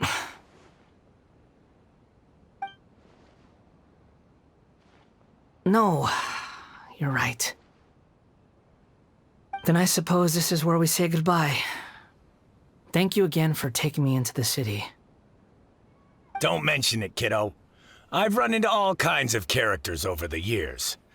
I just hope you find your path. Thank you. All right, done. Thanks for waiting for me. We can go now.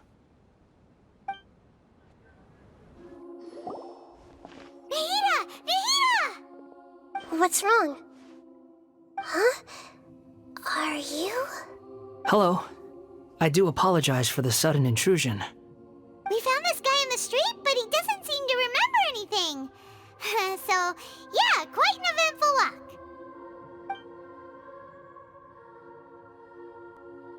You say that you are trekking across Teyvat to train yourself. Many other Inazumans who describe themselves in this way call themselves Shugenja. Why do you refer to yourself as a wanderer? Well, it seems more relevant in my case. To me, it sounds like a plant with no roots. But these two claim that they know me, and that I have a hidden past unknown even to myself. I wouldn't call it the past, but rather... this is a difficult one to explain. I don't like to rely on using terms like this often, but in your case, it seems that it ought to be called, previous incarnation. Oh, like a past life or something? Yes, something far more distant than the past. So far away that you cannot perceive it. Okay, I have to ask. What was I like in my previous incarnation?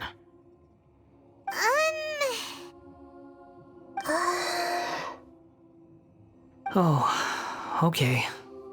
I see. You want to tell me, but you can't bring yourselves to say it. Looks like I didn't have the most wonderful existence in my previous incarnation. If it's that difficult to talk about, I have no doubt it will be just as difficult to hear. But I'll be able to handle it. Please, tell me the truth. Is truth something you care a lot about? Yes. Then I'll be straight with you. In your previous incarnation, you did many things that would be considered evil. You nearly died because of what other people did, and many died because of you. As a non-human being, you hated gods and humans alike. You drifted from place to place, never able to settle, even where you found status and identity. You adamantly believed that you were missing a heart. Actions rooted in persistence sometimes bear bitter fruit. Sometimes, you have to let parts of yourself go, or you'll never be happy.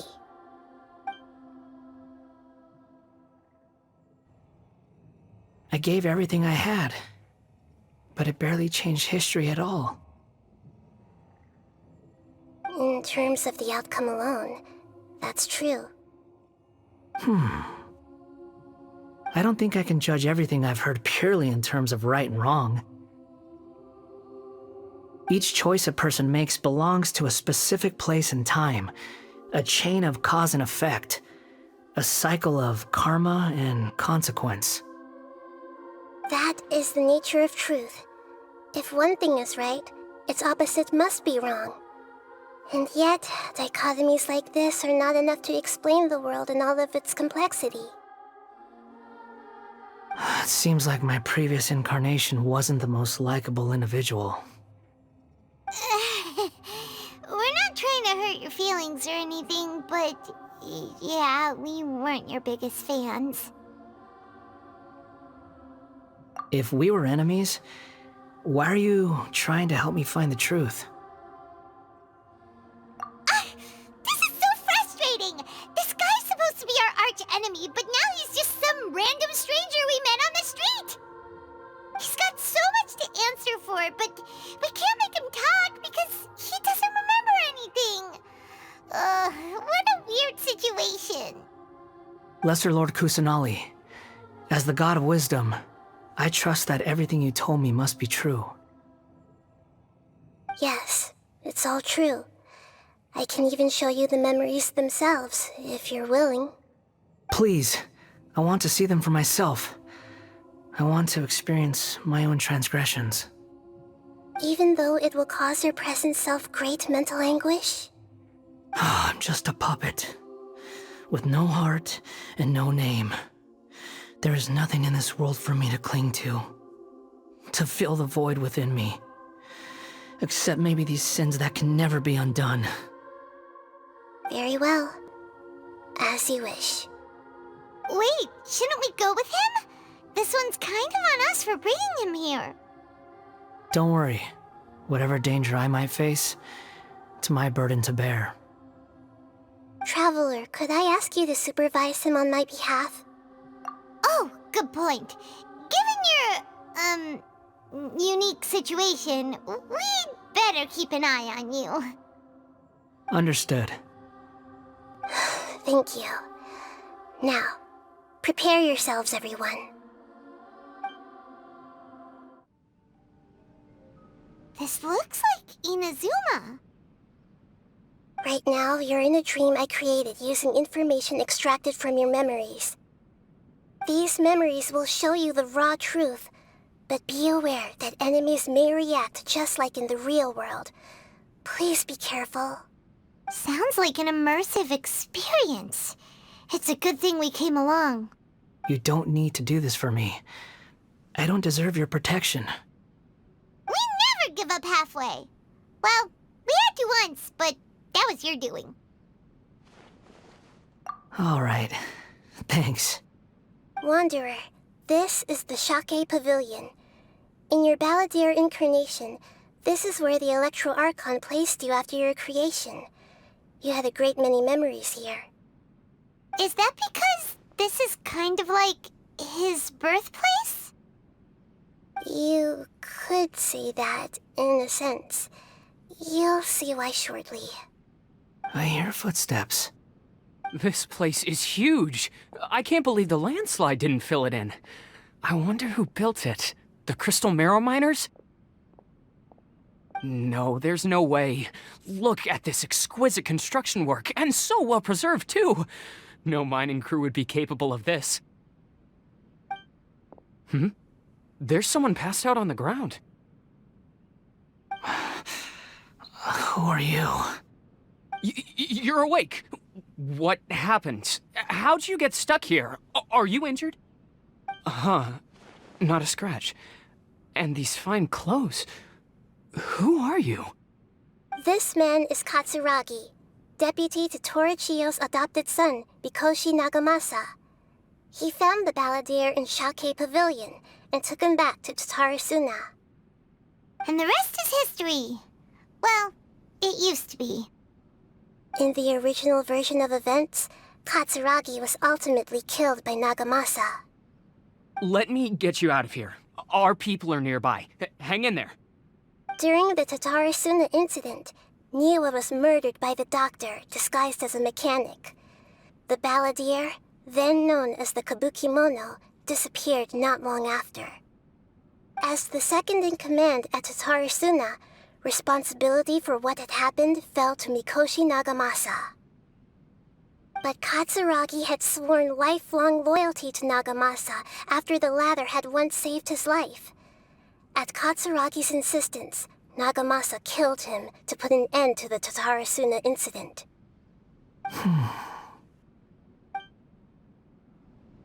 Katsuragi seems like he was a good guy. He looks like a warrior, but he has a kind face. Why couldn't he live a long and happy life? Nagamasa, I found this young guy in a cave sealed off by a landslide. He doesn't remember his name. Well, we need to call you something. I hear the workers are calling you the Kabukimono. That's fine with me.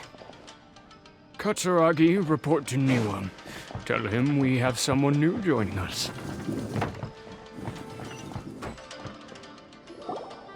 Huh? What are we doing back here? Whoa, this is where you were born? It's pretty, but there's nobody here. I was abandoned, like you.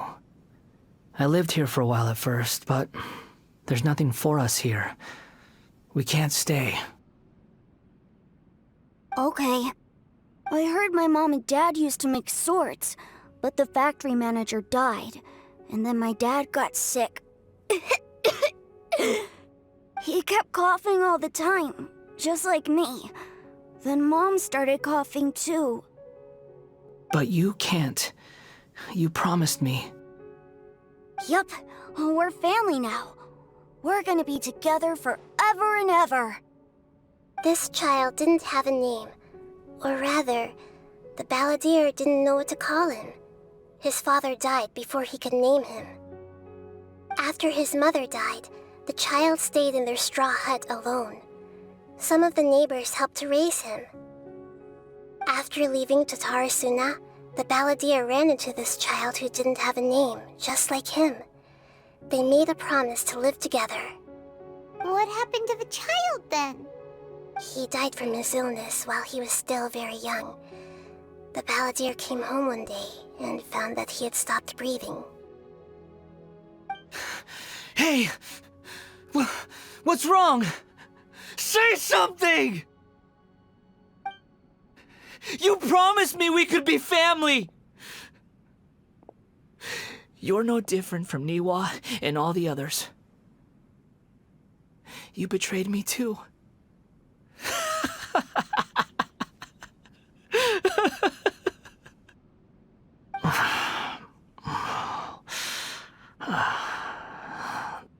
The voices have gone. It looks like the memory ends here. Let's keep going. You do realize you're blocking my path. I come not to obstruct you. I've been waiting. What you are truly is a weapon. One that could be wielded with an iron will. Or you could continue to drift aimlessly. Are you trying to win me over?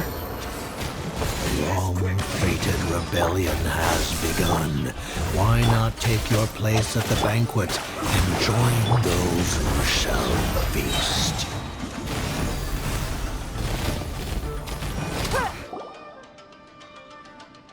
This place is dark. Paimon knows this place. It's the Delusion Factory in Inazuma.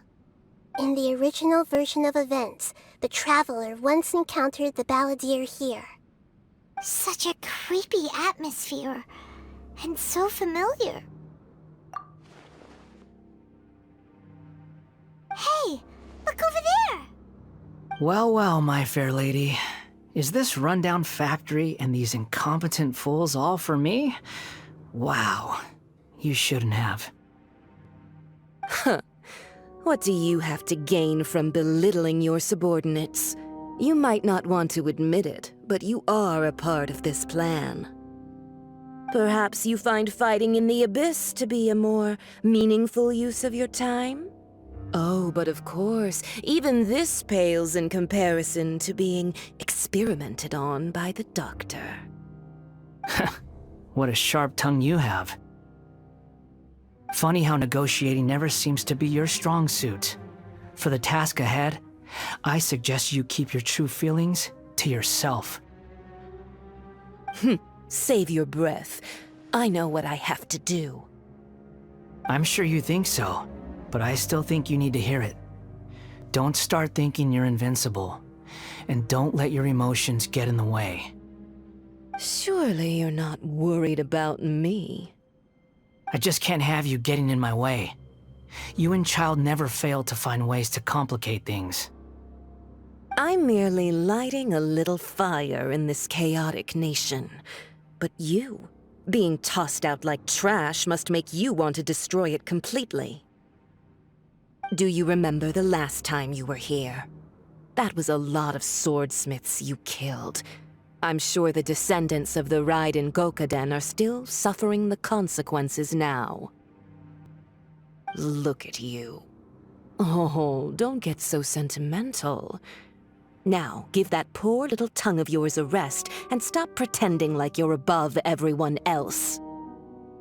Bye then. See you at the victory feast. Poor little tongue? She's playing with fire talking to me like that. Who does she think she is? Forget it. Someone might find me here any minute now. I should prepare to give them a warm welcome.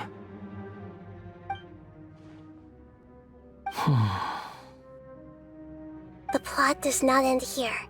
There is more of this story to come. Wanderer, are you able to continue? Yes. Please don't worry about me. Why are you staring at me in silence? Can't you think of a nicer way to express yourself? I'm under no obligation to be nice to you. Besides, I thought nothing mattered to you except results in your own interests. Isn't that right, witch? Muddle-headed puppet. You're only number 6 because you can take more abuse than other humans. Do you really count that as an asset? You're about as much fun to be around as a raging inferno. But before we murder each other, it'd be best if we finish our duties.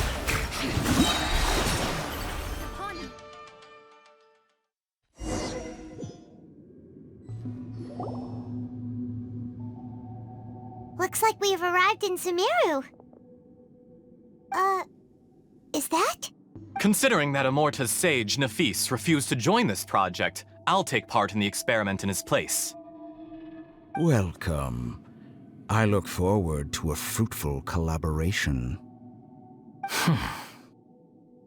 When do we start? You seem impatient. You should know that becoming a god is far from a trivial affair. The biological transformation is a lengthy process. As such, I too would recommend that we commence as soon as possible. In the event that a successful connection is established, his body will become permanently bound to the machine, and he will be unable to move independently of it. Nothing worse than what I've been through before then, Doctor. You were the most resilient test subject I ever came across. Thanks to you, I was able to garner a great deal of information. Alas, after that, you were under orders to remain in the abyss. We barely saw each other, and it became difficult to further refine the knowledge I had gained. That was gracefully worded. Ever wonder what they think if they knew that nothing matters to you, apart from your crazy experiments? I suggest you speak to me in a more respectful tone, Scaramouche. The mere fact of your utility does not make you indestructible. The doctor again? That was uncomfortable to watch. That person gives off a very sinister energy. It's normal for him to give you the creeps. He scares the bejeebers out of Paimon. Let's move on.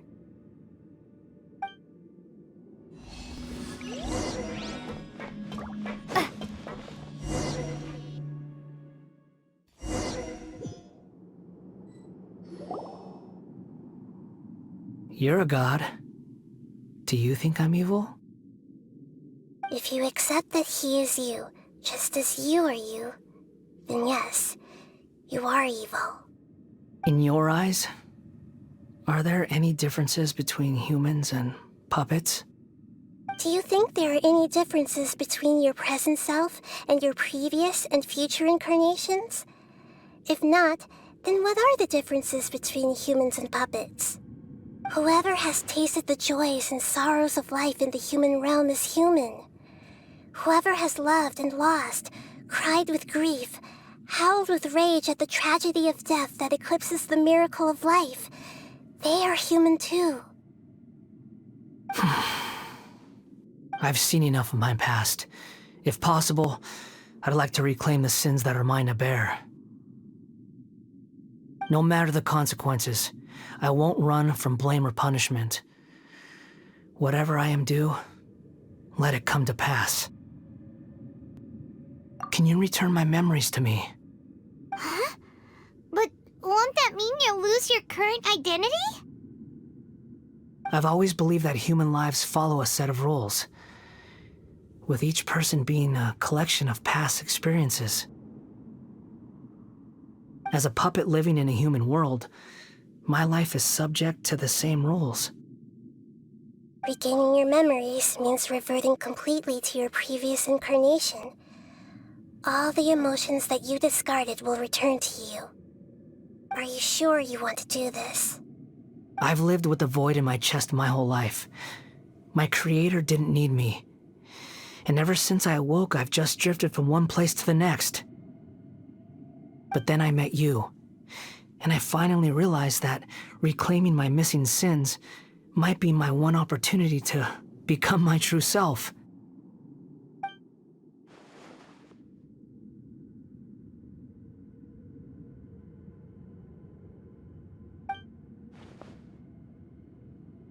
I've always felt I have an innate tendency to yearn for something more, in a way that goes deeper than for most people.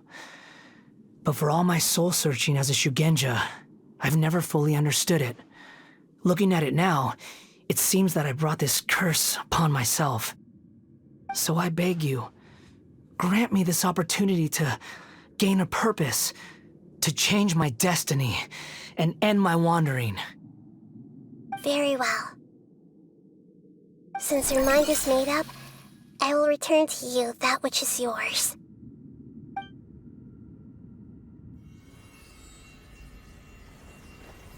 You have made your decision. Now, take this.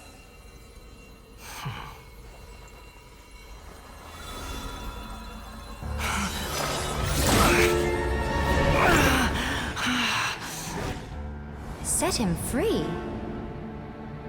A puppet? What's he doing here?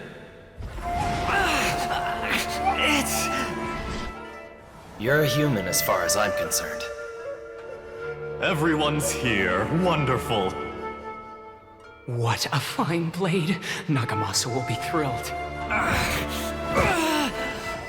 This is my...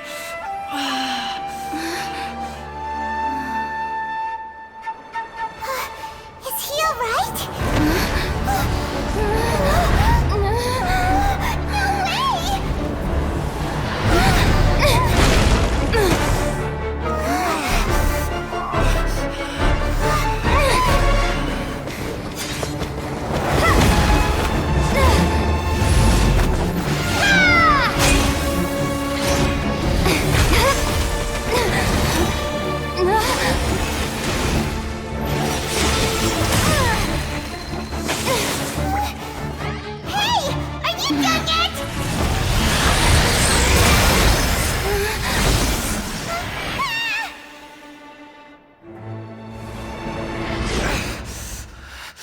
All worthless dross will be purged.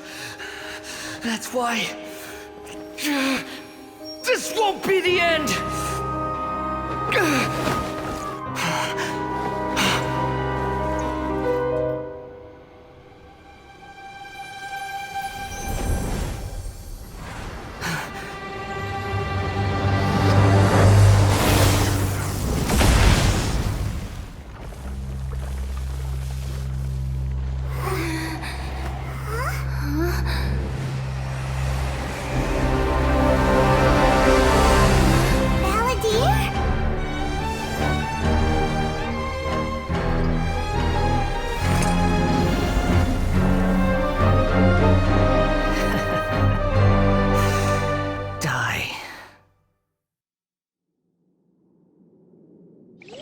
This is trying my patience. Have you got all your memories back now? Got any more stupid questions?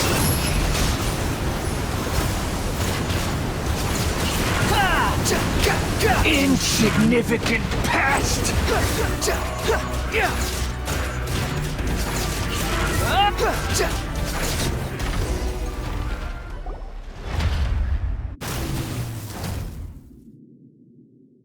Imbecile! Get out of my sight. It disappeared. Did we win? What did you expect? I'd never lose to that. There's the tone of voice again. You're definitely back to your old self. Wait, but it was you inside that thing too! What have you got to be smug about? Sorry. I'm harsh on myself and everyone else. Just the way I am. You sound like you're concerned about me. But don't worry. Thanks to you, even if I didn't change a thing, at least I now know the truth. The memory recovery seems to have been a success. This dream has served its purpose. Come on. Let's continue this outside. Welcome back, Traveler, Paimon, Balladeer. It feels like we just went on a really long journey. Paimon's exhausted. You don't like being addressed by that name? It's fine. But I was just thinking, I should probably change it. After learning about everything the doctor did, there's no way I can carry on using a name connected to him. I'm not planning on returning to the Fatui, and they wouldn't take me back anyway. Recent events will have affected a lot of people, and they might not even remember who the 6th is. So, you're quitting the Fatui for good? It's like you said, Lesser Lord Kusanali. Everything may look futile, but it wasn't completely meaningless. At least I made a lot of people forget about me. But that doesn't mean your own past has disappeared. Of course. And your main goal, for which you gave up everything you had, you weren't able to achieve it. I hope you can see and understand that. Changing the world, changing the past, changing the fates of other people, these are not simple things to accomplish. What you are looking for is complete annihilation. But this is just a fantasy. Even if the Balladeer is removed from existence, the world will not heed your will. Indeed. How ridiculous. Do you regret doing all that when you've gotten so little in return?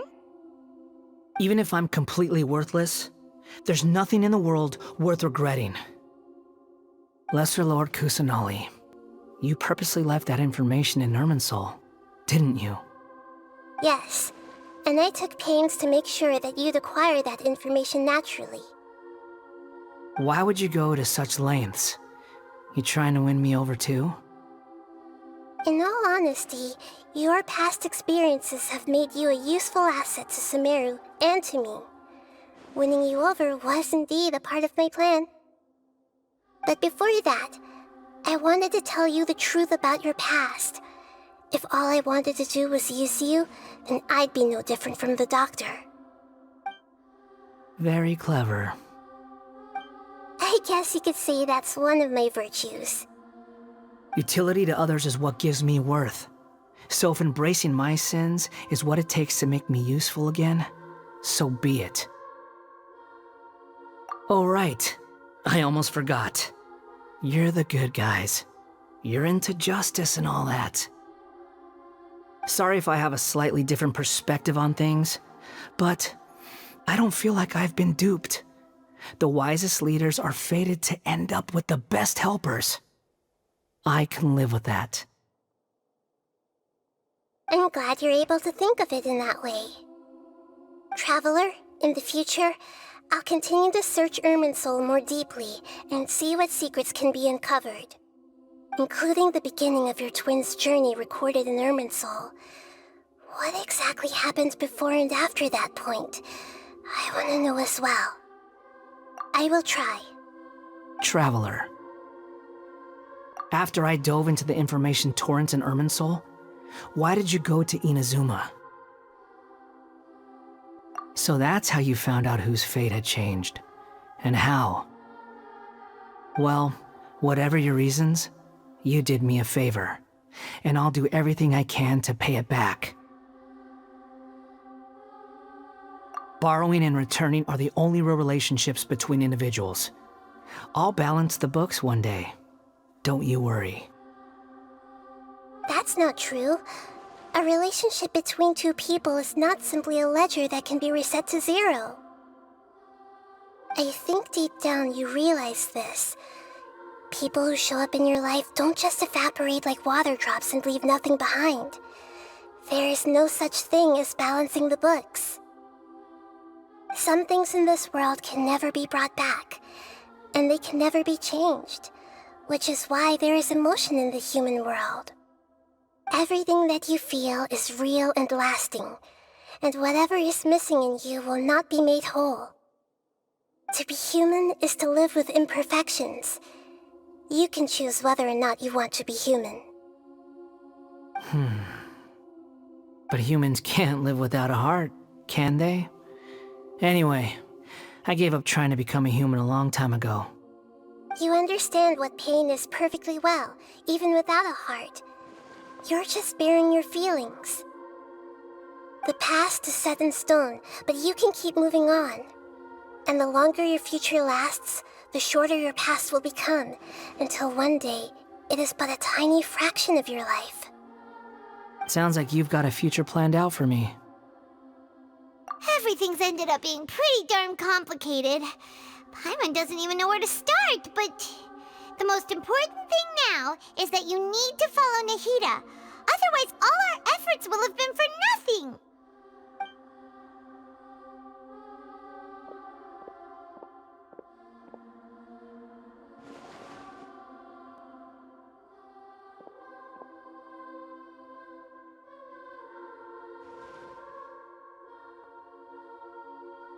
Then I guess I'll be helping you from behind the scenes from now on.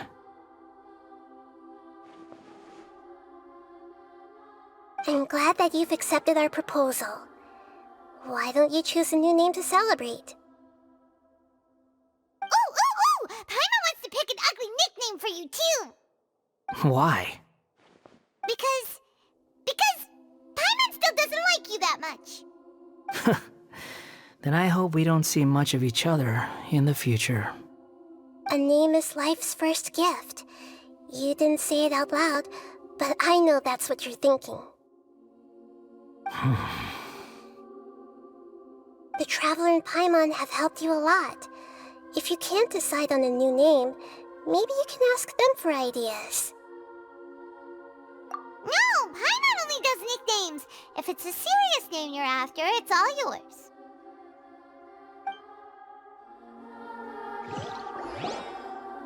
Have you got anything?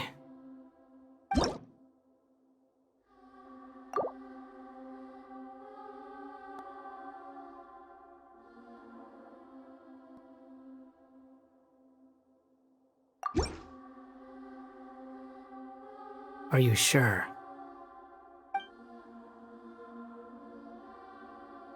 Oh, all right. If you say so.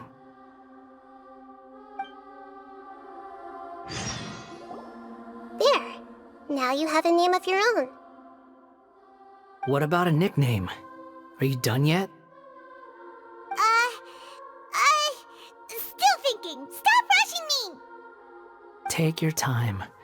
I don't need to see you again until you've thought of one. Everyone who manipulated me and made me suffer will have to pay the price. You mean the Fatui?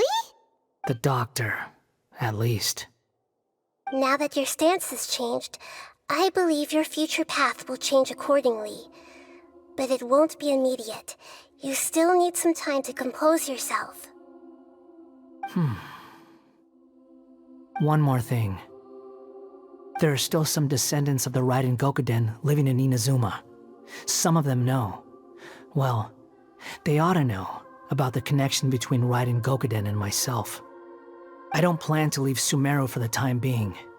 If you see them in Inazuma, please tell them that I was the one responsible for the Raiden Gokuden's downfall. Even though the events have been erased from the world, they still deserve to know the truth. I see. That is up to you. Huh? But if we do that, then... It's fine. Let them stab their blades into my chest if they so desire. Maybe that's how it always should have been. What's that look for? Don't make that face. I know what I'm doing. That day will come. All right. We're done here. Goodbye, wise deity. And you too. He's gone. What he went through today would have been like living an entire lifetime in an instant. He'll need some time to calm down. Yeah, true. But even so, after everything that's happened, he doesn't seem quite as fierce anymore. So we can finally go eat? Paimon is starving. Thank you both. I hope you will find somewhere nice to go and relax for a while.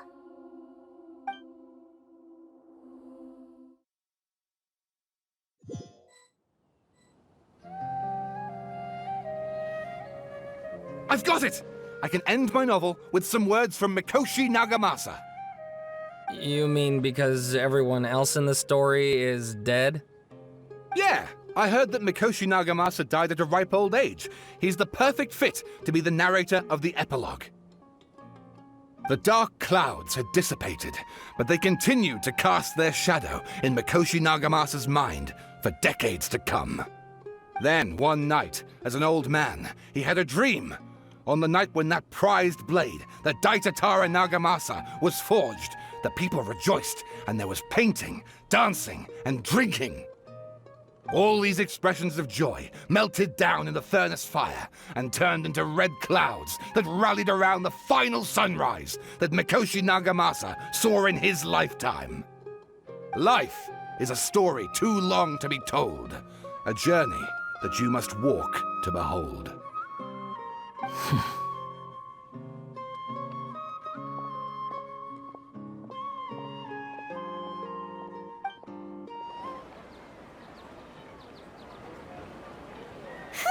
It's about time we had a break. As soon as you stop, all the tiredness and hunger comes rushing back. Wow, great! Huh? Look at the vase. Did someone break it while they were cleaning the room or something? But Paimon doesn't remember there being a cleaner.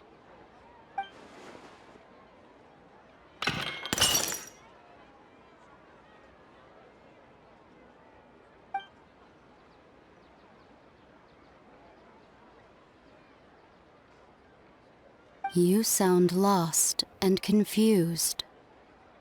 I know why you are troubled. Any who knew of this would find their mind overwhelmed. Huh?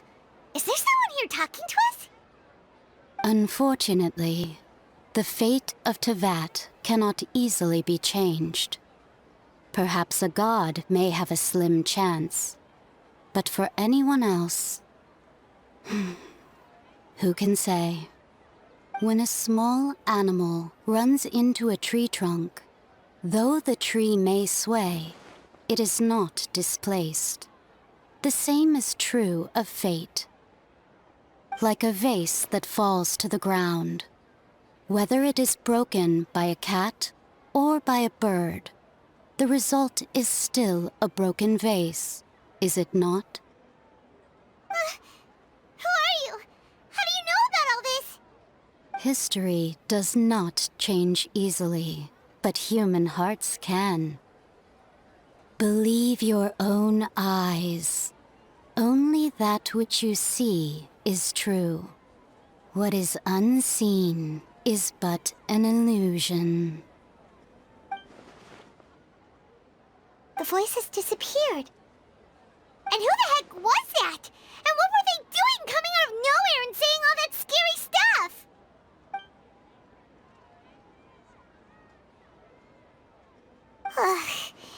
Anyway, that vase is still lying there broken on the ground. Should Paimon go get someone to clean it up? It feels wrong just leaving it there. Just a moment. Paimon will be right back.